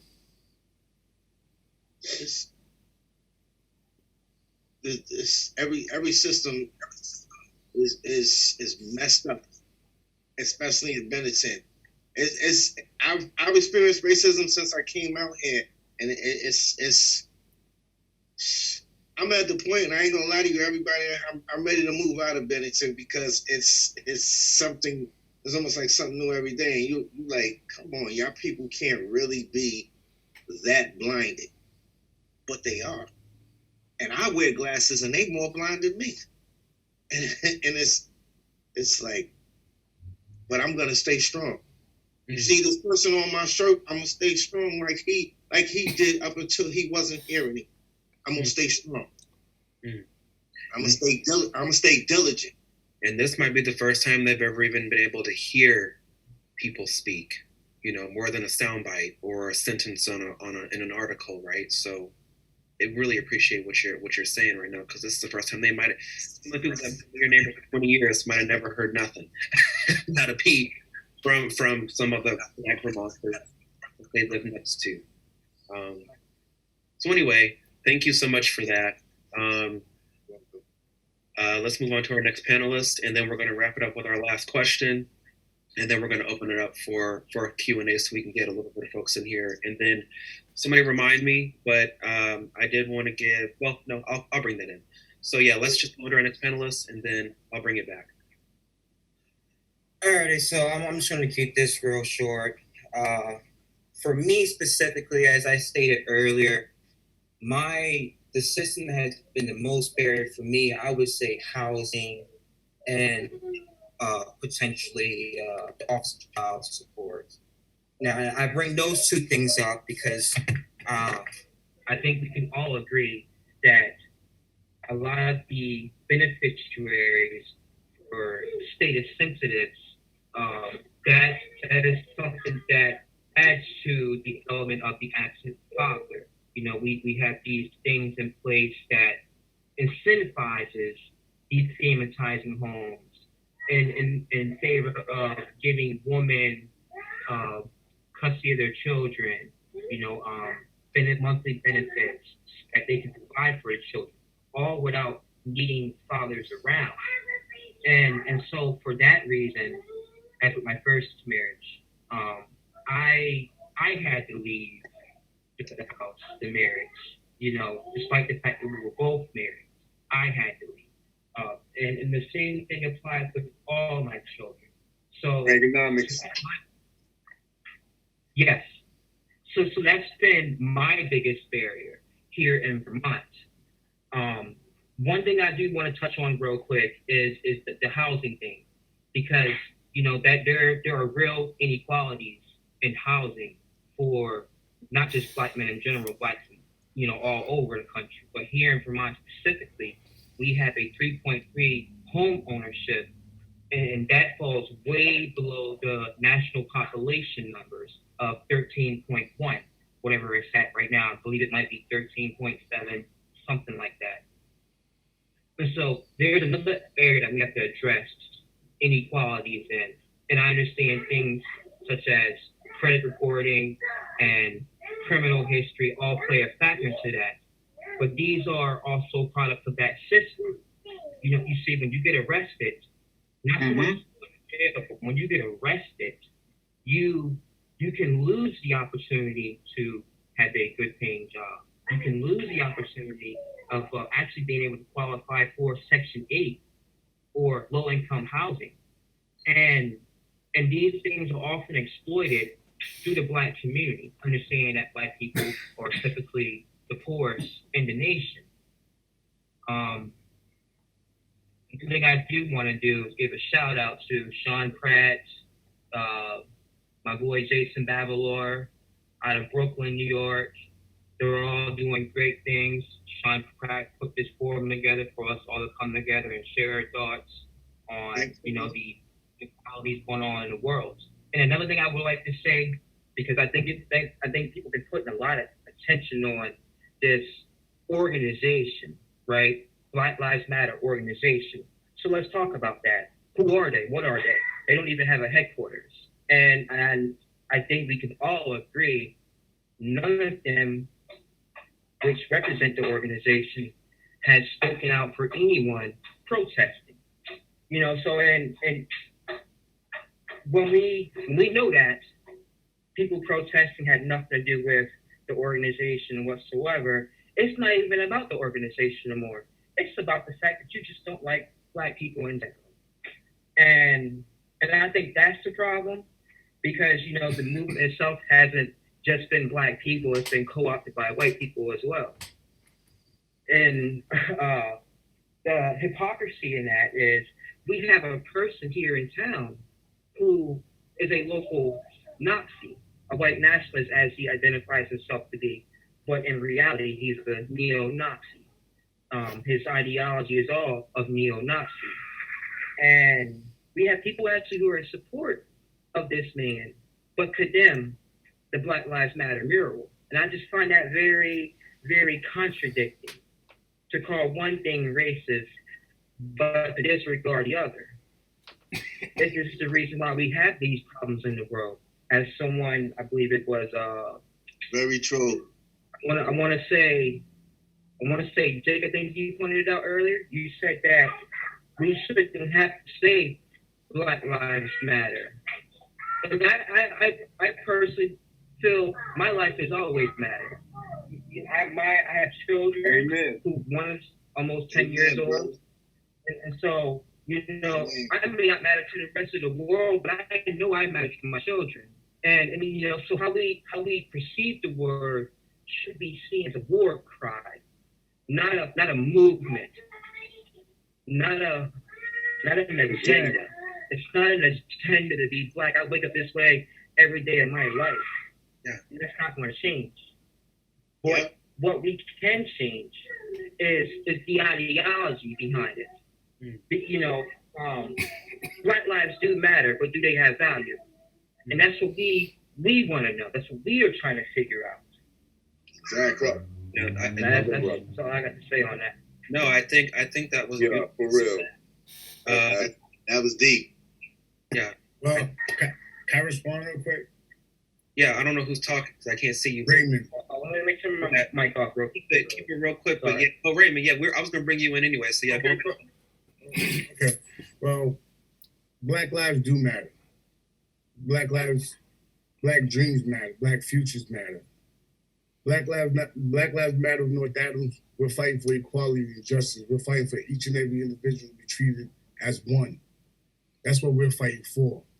We're fighting for each child and woman and man to feel safe in their community. We might not get proper information for corporate that started the Black Lives movement, but the reason why my Black Lives organization is here because Black lives matter. We're not doing this for the dollar. We're not doing this to make a quick buck. We're not doing this for fashion. We're doing this because Black lives matter. My life is worth more than money. Exactly. We all know all lives matter. We all know human decency matters. But then when you have a Pacific race being targeted, slaughtered, genocide. But why is there a barrier when it comes to our race? It's going to be a barrier because our skin is a threat to them. Even though we're not making a threat to them, our skin, what we was born with, we can't change. Some people go to Florida to get a tan to get our complexion. We can't change that. But what we have to change is how strong are we going to be here and survive? How not divided that we're going to get. Communication is the key of this. Communication is the key to being successful at this panel right now. Instead of being violent and protesting and burning down, like they say, burning, looting, and murdering, there's organizations out here that's not doing that. There's organizations out here that peacefully protesting. There's organizations that out here that's fighting for that's against mass incarceration. There's organizations that, like, I'm not a political person, but I use my vote because that's my power. I'm fighting for POCs. I'm fighting for my 14 kids' lives. I'm fighting for y'all kids' lives. I'm fighting for each and every individual child, woman, gender, whatever gender they are, to feel safe for the next future, for the next generation. That's why my Black Lives Matter is important. This is not a political stunt. This is not this is the organization that's trying to make a quick dollar. No, we're fighting for life. We're fighting to take the dollar away from the value of life. The value of life is more important than anything else in this world because you only live once. When you die, you're gone. Nobody knows when in the next eternity what happens. Okay. So I agree with that. I think the message should be that there is no direct agenda. however you choose to pursue your statement with Black Lives Matter should be important. You know, if you want to bring attention to police brutality, or if you want to bring attention to abortion numbers in the Black community, what I believe Raymond, he spoke about genocide. That is indeed happening.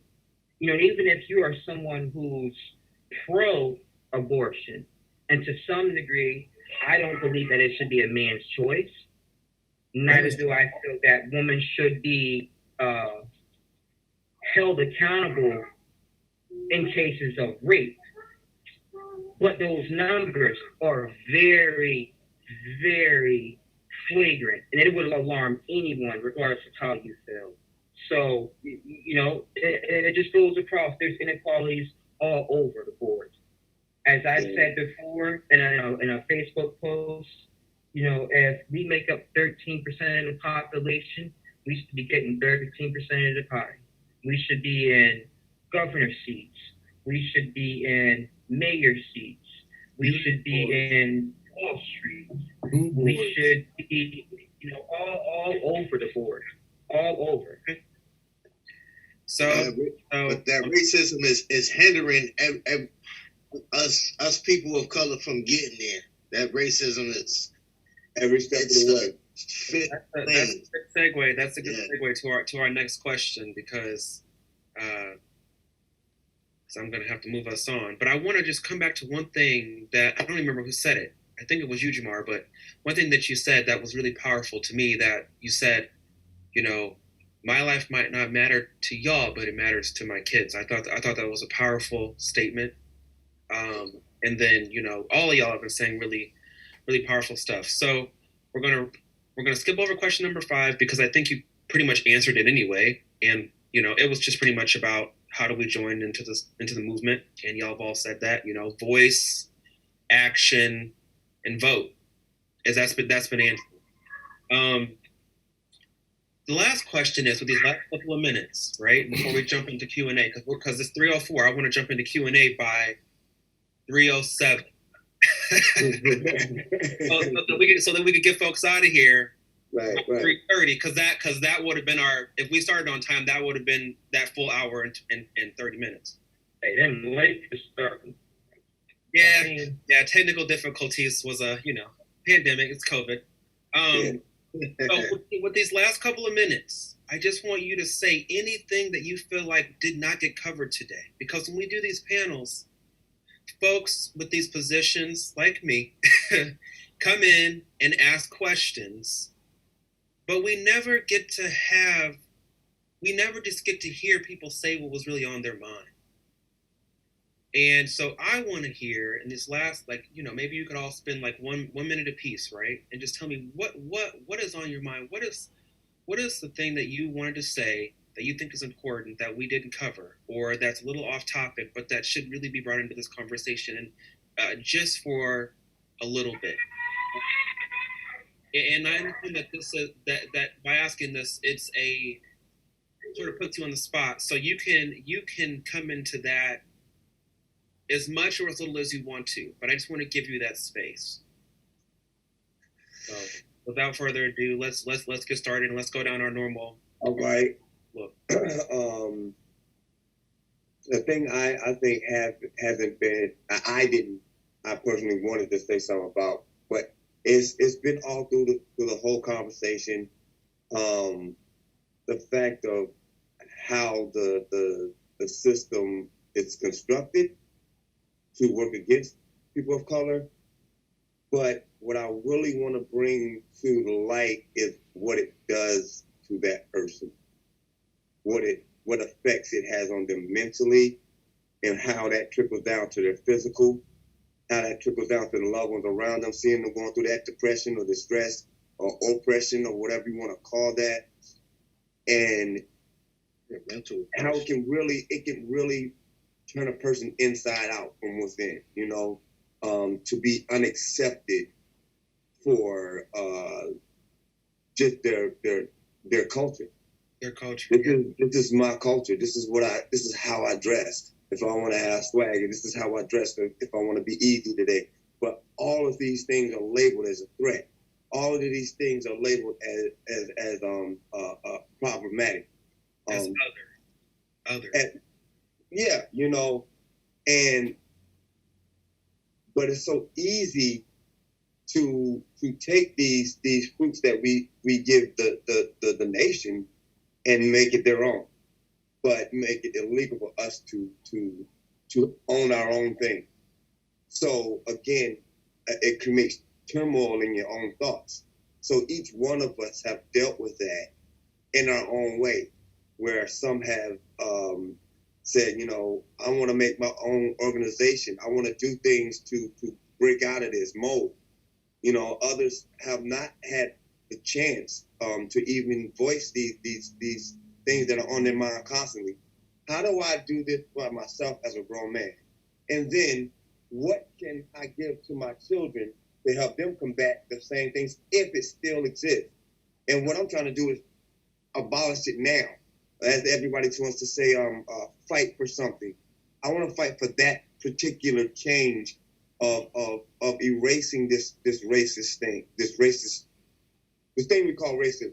And I just want to pop in there because I know we're running out of time, but I want to pop in there. And I just want to make one thing. I want to say that it's important that everyone who's hearing what he's saying thinks about maybe a time where they were ostracized. Maybe it was bullying in school. Maybe it was for your sexuality, for your gender, right? And just how shitty, honestly, you felt in that moment for those next couple of days. And, right, they have to live that. To live that. And so for someone having to live that for an elongated period of time, the mental health, the trauma and the compacted trauma response and the lack of healing that comes from that, it's pervasive, it's real. And so anyway, we do have to move on. I would love to hear more. Yeah, thank you for articulating it a little bit better than I could. No, I articulated it better. I think I just summed up all of what you were saying. I thought you did a wonderful job at articulating it. Honestly, I really do. Okay, so let's move on to our next panelist. Give you about 30 seconds to a minute, and hear what you have to say. I want to say thank y'all for having me here. But the thing that has not been touched is sex trafficking. Okay. People need to think about that. It's in the newspapers, but it's not big. Kids are being taken. Women are being brutalized. It's strong in the South, and it's trickling the way up north. Thousands of children. When you go to Walmart, you see the missing children signs.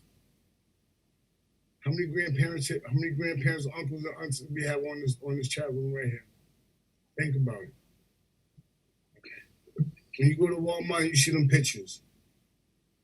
Sex trafficking is happening, and these kids, women being sterilized.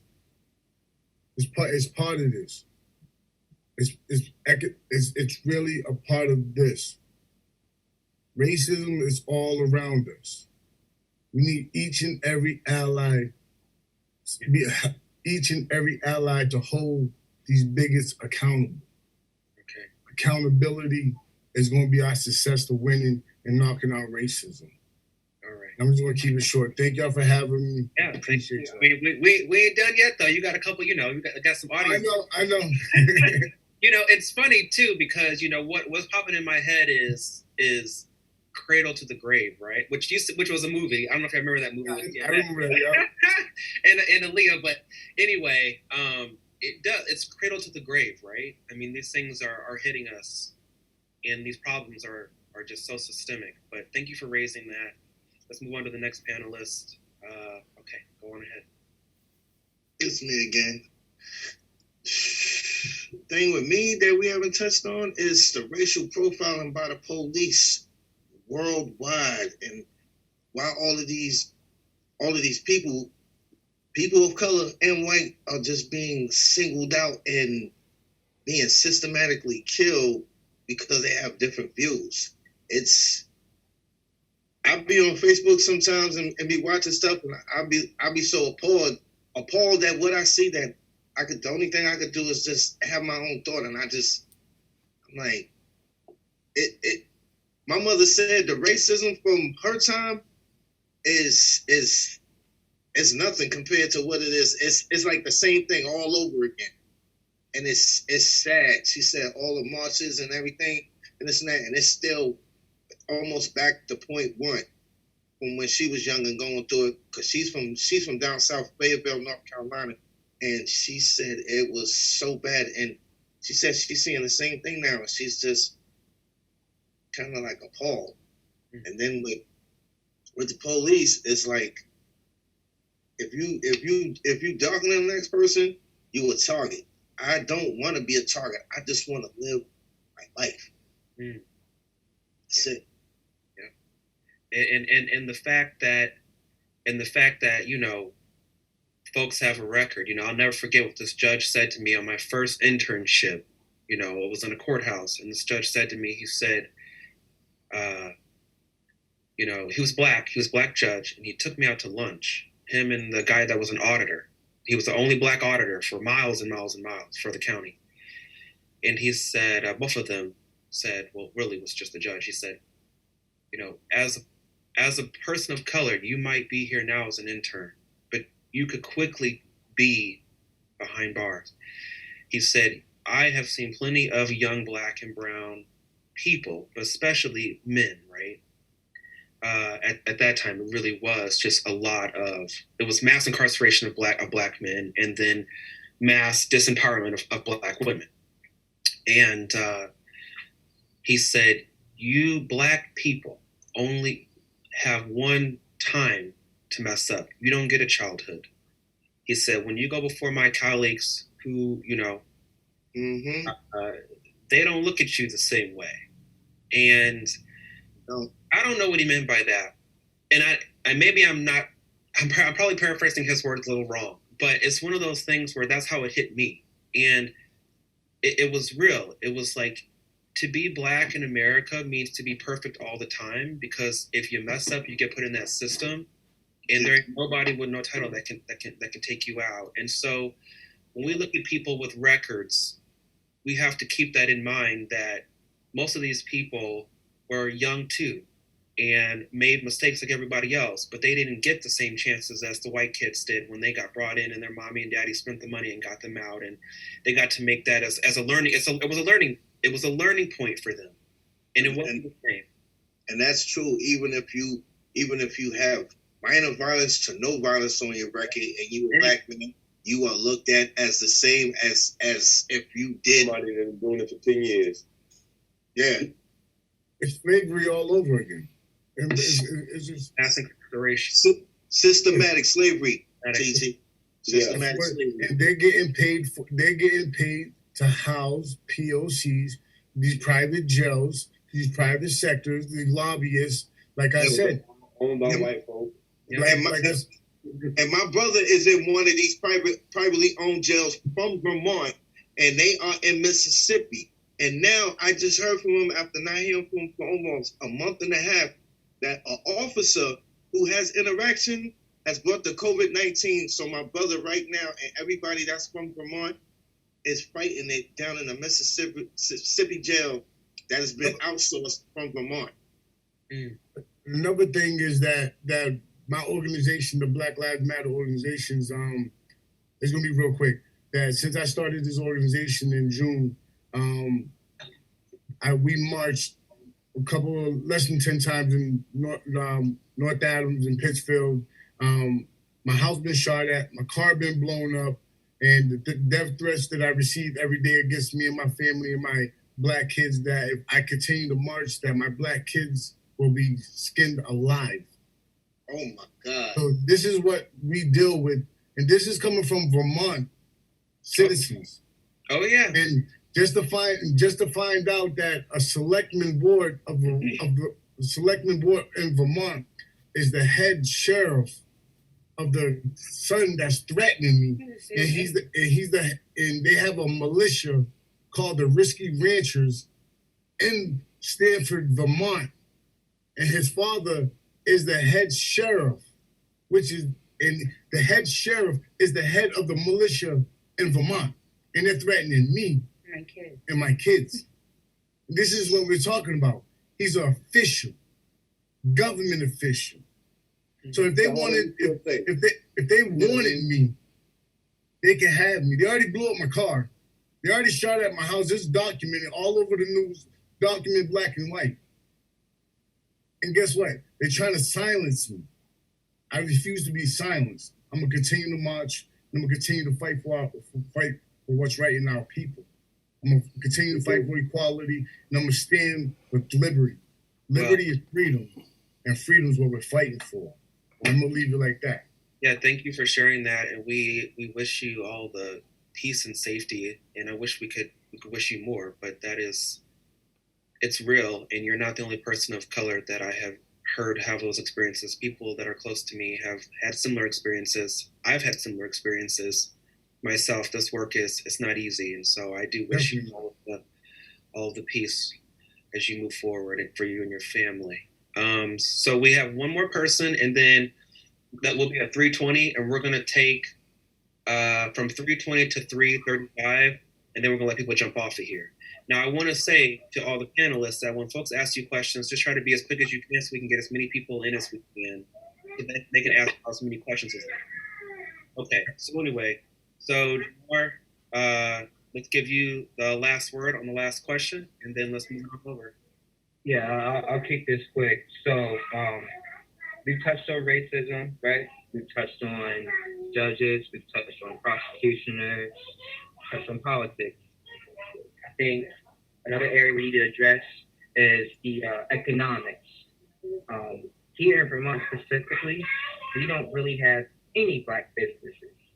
And I think if you want to increase diversity, you have to increase the level of income flow from people who are interested in things such as hobby shops or art store. Yeah. And so we're missing that too, because that's another element that we've been looking for all these years. If you don't want to fix racism, in my opinion, you can compensate it with the business loans, startup entrepreneurships, give poor people an opportunity to better themselves, put ourselves in a position where we have leverage in this world, and we can, then affect things such as policies, legislation with more impact. And that's all I have to say about that. Okay, well, I appreciate the short and sweet as we wrap it up, because then you bought us a couple of minutes. So, all right, so we got a little lineup of speakers. I know that there was one gentle person. I'm trying to get her from saying gentleman. But there was one person who. Edward was first, then Witchy, R2, and then Mia. Okay, perfect. So that's our lineup of three. Thank you, because I was trying to watch it in the chat, and I was like, it's too much. Okay, so let's give. Did you say Edward? Okay, let's give Edward the floor then. Thank you. First, I'd like to say I'm going to say something that hurts me to say, but I'm embarrassed of it. But nobody knows it, and you can't see it. I was born autistic. Okay, and I have a comprehensive problem. Things, if we talk about I'm lost already because we had too many topics. But I just want to say, I don't know, first of all, with that Black Lives Matter, that ain't from that group, the Black Lives Matter, that are bad. This was people from within the community chipped in for that. And there's no ties to that wrong Black Matter crap that's going on out there. And another thing is, there is racism in this town and in the state, bad, because I grew up, I'm a street person, okay? And I'm Italian, I'm Sicilian, and people, I'm dark. My son is the one that this police department targeted and lied and withheld evidence and to have my son arrested. My son spent 4.5 years in jail for something he didn't do. And it took a major toll on physically and mentally to help him to get out of it. And he had to turn around and admit to something it wasn't even in the equation. Otherwise, the prosecutor was going to hold back, where he would have been in jail another 2 more years before he got before the system. Okay? And there is so many people out here that say, I'm not racist. That bothers me, because you have so much people, when they had that Black Lives meeting here in town, look how many people say, I'm not racist, but all lives matter. But yet, to me, that's a point of racism, when you're fighting against what people are trying to do to show equality for everybody. And this police department here disturbed me big time. That'll never leave my mind. When the chief of police turns around and goes on our town meeting channel and says, we don't want no New Yorkers in this town. Go back to New York. Wow. If I see any taxi cabs or car services with New York plates in this town, we're going to stop you and send you right back or put you in jail. Everybody, right away, you're from New York, you're here, you got New York plates, you're stereotyped. Okay? You're stereotyped. My son got in trouble, did his time, came out. He was on parole. 3 days later, a Bennington police officer came up to him, because I walk at night, because I got spinal bifida cult. I like to be alone by myself. I take my exercise. And my son does the same thing. And the cop turned around and stopped him and said, you so-and-so? He said, yeah. He said, you got to call your parole officer right now. He says, why? He says, you got to call your parole. I was told to tell you to. Well, my son came home telling me this. So this is late at night, 10 o'clock at night or whatever. I said to him, son, call your PO now. I know he's not there, but leave a message so he knows. And he turned around and called the following morning. My son said, I never called them. We don't associate with them. We don't have nothing to do with them. We don't ask them. And that was a lie. They stereotyped my son because he's got tattoos and he's dark. So, Edward, I said, yep. I also wanted to just make, because I really appreciate what you're saying, but I also just wanted to make sure that there was a question in there. And I also want to point out, too, that I love that you named that you were Sicilian, because there was a lot of structural supremacy that tried to break up the Italians and the Black communities, and we're finding our ways back to each other now, and there's a beautiful thing in that. But anyway, I did want to ask you, did you actually have a question for our panelists? Yeah. Okay. What do we do? What do we do with the system here? What can we do to change the system here? Okay. What do we do? Who's going to change the system? And how about we have just maybe just have 2 panelists answer that? So I don't know who want to answer that, but so we can get to the other questions. I'll take a crack at it. Okay. Crack at it. So what you gotta do is one thing you gotta do is spread the understanding of voting, how impactful voting in your local community matters. You know, you got bad judges in your courthouse, vote them out of there. You got prosecutioners that are, well, I personally don't vote for prosecutioners because that's just not my thing. They're part of the system. But defense attorneys, you could vote for them. Judges, lieutenant governors, know who your legislators are in your community, what policies you have, and how you can, make a difference in that. Right. I'm going to start there first. I don't mean to interrupt you, but you're talking about voting now. I don't get into that. I don't talk about voting, and I don't talk about religion. Politics and religion to people, because it can get very hostile. Yeah. But I'm going to tell you something, though. With the voting, all right, I'm not for or against anybody right now. What I'm saying is, but I see I called the WCAP. Edward, can we so I wanted to give our panelists time to respond, and then maybe what we could do is we could set up a conversation afterwards so that people could get their questions in. Okay. Because this is less of a conversation at this point and just more of, you ask your questions and then let the panelists actually respond to them. And then, but we respect you being here. We just want to be able to center our panelists at the time. So, question, this is Raymond. Yeah, go ahead, Raymond. Edward, you asked what can we do as people? We apply the pressure on these politics. Same way people at Mitch McConnell's house right now, they're in front of his door. Let him know if us as citizens is not safe, he's not going to be comfortable on Sundays drinking beer, eating steak. We apply the pressure on these politicians. I tried. No, that's what these movements are. That's what these protests are. Don't give up. And I know these days there's gonna be weak days, there's gonna be strong days. Help get the word out. Help get allies out. Help get out there. Support the cause. Make sure it's a peaceful cause. You got a lot of veterans out there, that don't understand. We have to get the word out more and better, and so people can understand that we're not violence. This is not us. We got to change the narrative. That's what we have to do. Thank you so much. And I think what I'm going to do is I'm going to move forward to the next question, just because I feel like this could turn into a lengthy discussion with a lot of opinionated folks. And we need to let other people have some space in asking the questions. And so I think our next person up is Wichi, I believe, and then we have Mia. So Wichi, go on ahead with your question. Thanks, Stefan. Panelists. My name is Wichi. Pronouns he, him, his, they, them, theirs. I'm a rural, queer, Puerto Rican farmer in Windham County. And I also do a lot of racial justice and political activism here in Windham County.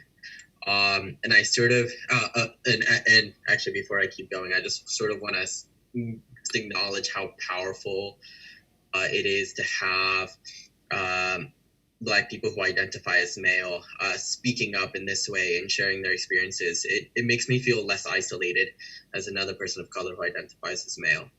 So I really, really, really appreciate that being accessible to me. And I want to note that what I've seen a lot in political activism, at least in Windham County and in Vermont, is sort of like, for the sake of objectivity, I see a lot of political authorities sort of implicitly promote white supremacy. In Springfield school system, for example, their parents can pull kids out if racism gets talked about in school. That was a decision that was made. So I've encountered a lot of that. And even when we hear, as everyone knows, Kaya Morris's case, and I had a chance to listen to Kaya Morris about what it means to be in office, and basically, similar experience where family is threatened, your existence is even questioned, and then you're basically pushed out of being able to have a voice. And my question then is, you as Black people who identify as male, what have been strategies that has been most effective for you in two different ways? One, when you're in these environments of political battlegrounds, what strategies have you employed that has been most effective? And two, how are you able to endure and just have emotional sustenance? Because this is a lot. It's really, really exhausting. So that's my question in sort of like two parts. Okay, thank you. And let's have other panelists answer. Okay, I want to take a crack at the latter part of the question as far as enduring these things. It's something that your parents and your grandparents tell you you're going to encounter certain things in your life, and you always go back and reference that, and that kind of gives you the power to move forward. It's hard to deal with mentally, because first you got to wrap around your thoughts of saying, okay, well, things are going bad because of the color of my skin. Okay, that's hard enough to deal with. But that's the first part of what I go through. That's my hardest thing in the morning, is waking up and knowing that something may or may not happen racist today to throw everything else off. and out of whack, but you have to have go back to those references of, you know, my mom and dad told me there's gonna be Sundays like this, you know, and move on and say, you know, well, what and for everything that we've talked about right now, I'm tired of everybody saying, what do we have to do as a people? What do we have to do? We ain't the problem. I want everybody to understand that one thing, we are not the problem. We are experiencing the problem, but we are not the problem. And that's part of what gets you through the day. So that's my take on your latter part of your question as far as what to do. That's, you know, that's just scratching the surface right there of saying, you know, you're lacing your boots up and getting ready for this war outside that nobody else sees. I mean, it's a short statement, but it really is a reframing. It really is a reframing, because we have to reframe our minds and think about it. So I appreciate that. Does any other panel weigh in? Another thing too is that it's just like we talked about earlier about Black people get that one shot at everything. You get one shot. You know, everybody from Obama, everybody get that one shot. And it's almost like we walk on eggshells on every platform. Everything we can't be too compassionate. Even here now, we can't be too compassionate, or we'll be misunderstood, or people get the wrong idea. Oh, these guys are hostile, and these guys are just thugs on a path, you know, talking and whatnot. And you do have to switch up your vernacular. All these things just to play a part in someone else's society that's basically not made for you. So once you get your thoughts around that concept, then you can make a move here or there, because you got to know where the booby traps may lay at, just to make a step as a Black man in the nation. Thank you so much. Do we have anybody else who wants to take a crack at that question before we move on to the next one? Or are we good to move on? I'd like to ask the panel a question. Who is this? Edward. Oh, Edward, can we, just 1 second, let us get through the rest of the questions, and then we might be able to throw yours to the back end. Thank you. Thank you. Okay, so we've answered Luigi's question. So let's move on to Mia. Mia, if you wouldn't mind just speaking up, please. Hey guys, I just want to thank you guys for being so brave and putting it all out on the line here and being vulnerable. Thank you all, and thank you, Shawn, for having this vision. I know he's been working on this for a while. Thank you, Stefan, for moderating, and thank you, gentlemen. As a Black woman in Bennington and as an advocate for people here in Bennington, I try to speak and beg, basically, for our humanity to people with power. And I think the sentiment that I get a lot is that basically there are, number one, impossibilities into system changing, including firing like the most egregious and insidious people who are committing all of the hate in town is impossible. But on top of that, there's a sentiment that what happened in Kenosha won't happen in Bennington, that what happened in Minneapolis won't happen in Bennington. And so I want to hear directly from, I would like to hear directly from Marion and Jamar, if you think that your lived experience would reckon with that sentiment that what happened in these other cities in terms of murdering of Black men by police could happen here.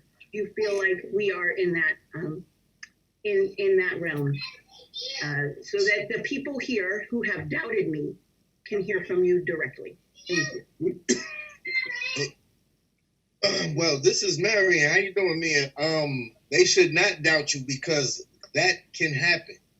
I just like Edward, I go for walks at night and this and that, and I've been stopped. I've been basically accosted by people either across the street or somewhere else who have basically told me, and they'll remain faceless, and they words and please excuse me, get out of town, nigger. You don't belong here. And I've been here where I have older children out here and this and that, and it can happen anywhere.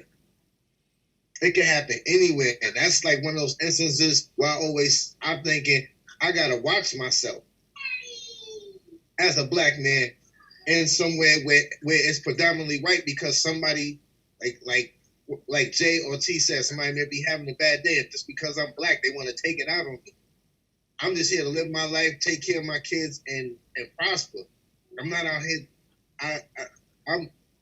It's sad that I gotta be out here and fight as a black man and fight for my humanity because of my skin color.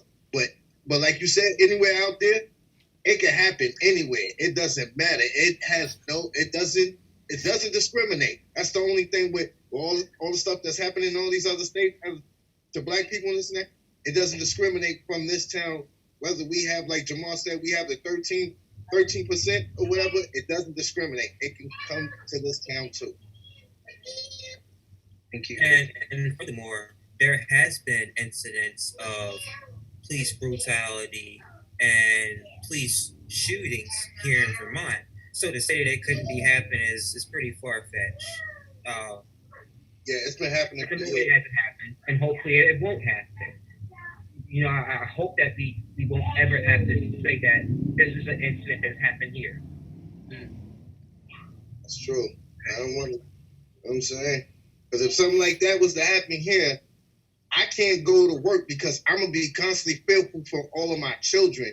And then the other guys, whether we getting along or not, I'm still going to have basically compassion and empathy for my fellow black man, whether we talk or we don't talk. I can't have that happen. And it's just like TT said, if it's wrong, it's wrong. Whether it's here or everywhere else, it's wrong.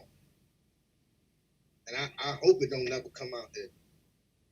You know, and sometimes, like, with that issue, it's not even so much as clear cut as, is this a racial issue, or did this person just wake up having a bad day and decide that, you know, I'm going to take my anger out on someone. And maybe this just happened to be a black person in that situation at that time. You know, it's hard to really narrow that down and really define that in clear terms, which is a racial incident, which is a bias incident, or if this person just had a bad fucking day waking up after that. I mean, I think that's a good point. And there has been a lot of history that has showed that a lot of people in power have done stuff because they woke up on the wrong side of the bed that day. And so we are at 3:39. I want to officially wrap up this panel. I want to first and foremost thank everybody for coming. 45 folks stayed on the entire time. We had over 70 at one point, so people really stuck on. I just want to say that, you know, I appreciate y'all coming and bearing your soul because you didn't have to. I want to point out that our civil rights movement in Vermont is fundamentally flawed, and that we don't get to hear voices like yours all of the time, and we should be. This is a conversation that Shawn and I have had a lot of time. And so we have to figure out ways to be amplifying these sorts of voices. And I really applaud Shawn for his vision and getting you four together, because it's the first time that I've been able to hear any of you speak, frankly, outside of your normal, you know, spheres of influence. And as a movement, we need to ask ourselves, what are we going to do to make sure that we don't have a mass erasure of people who matter? Y'all are parents. You are people's loved ones. You are fillers. You are human beings. And I think we saw that today. And where people may have come here and expected, back to our first question, a lot of anger, a lot of vitriol, they were met with an extremely high amount of ontological development, where people talked about their lineage, who raised them, their values, and how those values played out in lives that have been pretty much subjected to mass discrimination for no reason. So I want us to keep that as we move forward. And I wanted to give Shawn, who is the visionary, first of all, I want to thank you for bringing in the NAACP, letting us come in and moderate. And I also want to give you the last word if you want to take it before we decide to hit that leave button at the side of our screens and go on about our Sundays. Can you hear me? You guys hear me? Yeah, but I can't see you. Oh, there you go. Talk. I'm gonna keep it short because we've been on for a while. I have things to do. The first thing I want to do, Stefan, I want to thank the audience, because the audience gives us the reason why we get on here. We're not on here. If they're not on here, nobody hears us, right? So we're trying to be heard. So I want to thank all of the audience that was on here. We're gonna do this again. We're gonna do different things with it. What I want to give respect to, because the only reason why I'm even in this area was because of the people that I've dealt with. Let me tell you who they are, okay? In my mind, I call them the heads of state, right? Because they are people that came out of, before I got here, they were fighting this battle and this war way before. So I want to shout them out. I want to shout out Shawn Moran, who has I Am Vermont too, okay? Sheila Linton, who in Brattleboro has Root Social Justice. Okay, these are the organizations. Okay, you got some up in over in Brattleboro, the NAACP. You have Tabitha Moore, who I thank very greatly. Okay, she's up in the NAACP in Rutland. You got Mark Hughes, Justice for All, Racial Justice Alliance up in Burlington. So, Stefan, you had said earlier, you know, we come in, no, we not. We right on time. You hear me? We on time, man. And we not playing. It's coming together slowly but surely. This is the first time that we ever had this in Bennington.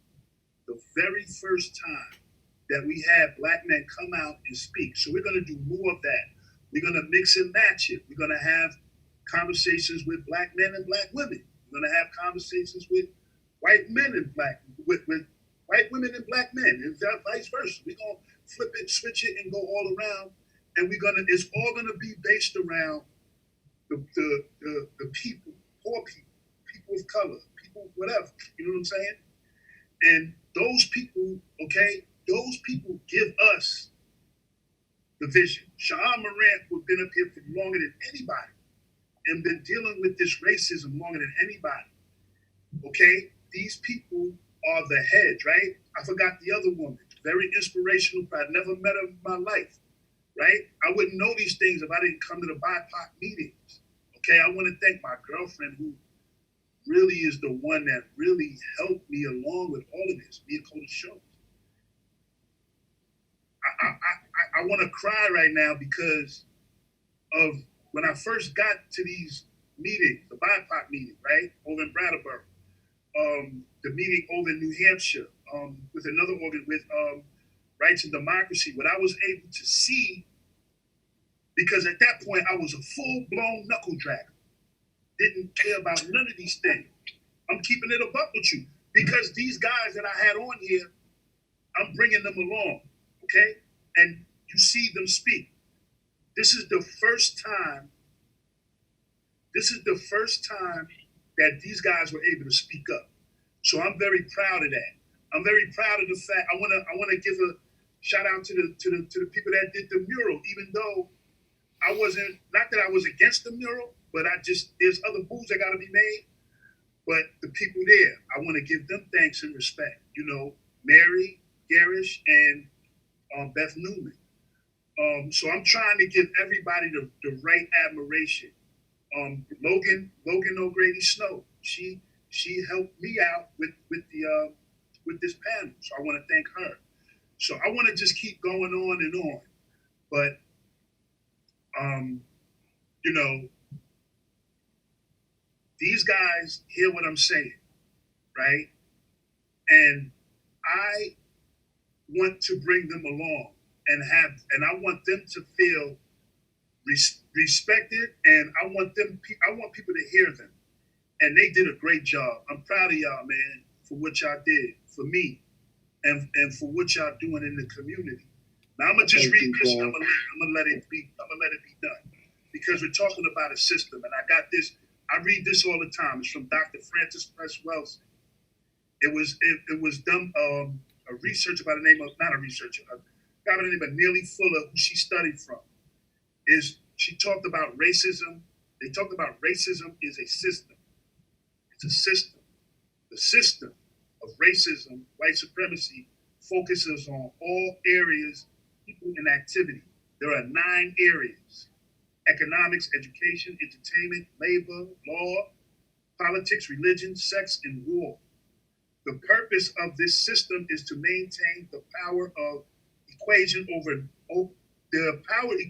of white power over non-white equation. So this was thought up in the room. They've already thought up all of this. This is why we're in the position that we're in, because they said that this would be the problem of the 20th century, and it is. So everything that these men said, everything that these people said was right on the money. All right? And none of this is done by accident. Okay? This was all developed and planned. And this is what white people need to know. Okay? That this was a developed plan. Do the research, it's right there. So I just want to just say thank you to everyone. Thank you. And, we're going to do this again soon. Yeah, thank you so much. The NAACP is honored again to be part of it, and let's move forward. Let's keep on going. And I guess with that, it is 3:48. Hey, we made it. And actually we're kind of right on time. I mean, if we look at how it would have been if we started at 2. So yeah, I just want to say shouts out to Shawn and the rest of the panelists that had the courage enough to come out and say stuff, because this is a dangerous area, that we tread into. And I feel like a lot of men of color that have just been pulled into this politics of what it is because of the racism has hit them at home so hard. But shouts out to you, Shawn, man. Thanks for even giving me the platform, my dude. And you too, Stefan, for the opportunity to get these events and just situations out to the broad eyesight. Even those 70 people know 70 other people who could talk about the same panel, and maybe we'll have again soon, and more issues be brought to light. Because that's one way I think that we're gonna solve this issue of racism is to talk about it. You know what I mean? And like Jamal, you know what I mean, having some points to even focus on. If it is the economic points, if it. Think he froze. Well, he was off to a beautiful closing for us, but I think with that we can wrap it up. I thank you all again for. Can I ask everybody? And, can I ask one question? Well, we're right at time. Can we ask you to just maybe email the question if you wouldn't mind, or because we just email it to us and then we'll make sure to get it answered. I messaged it to Shawn. It's serious. Okay. I will leave that up to Shawn's discretion because we're at time and I want to respect everyone's time. We've been on here for a while, so I would leave it up to Shawn, but I would say that if you could just email it to them and then we'll get it to the panel to make sure you get a response. Okay, thank you. Okay, all right. I appreciate being a part of this. We appreciate you being here too, Edward. All right, everyone. Happy Sunday. Nice to meet you. I haven't met, and take care. Peace. I want to say shout out to I want to say thank you to Bruce Lee Clark because I'm going to have a discussion with him about the economics. Okay. I know he got off already, but thank you. And Shawn, I'll be in contact. Okay. All right. Thank you, Stefan. Thank you. I don't know what he said. Yeah, I just want to say real quick, thanks for having me. Thanks for allowing me to express my thoughts, and go Lakers. Thanks. See you later. Bye. Same here. Got more stories if y'all ready to listen. We're gonna do another one soon, so don't worry.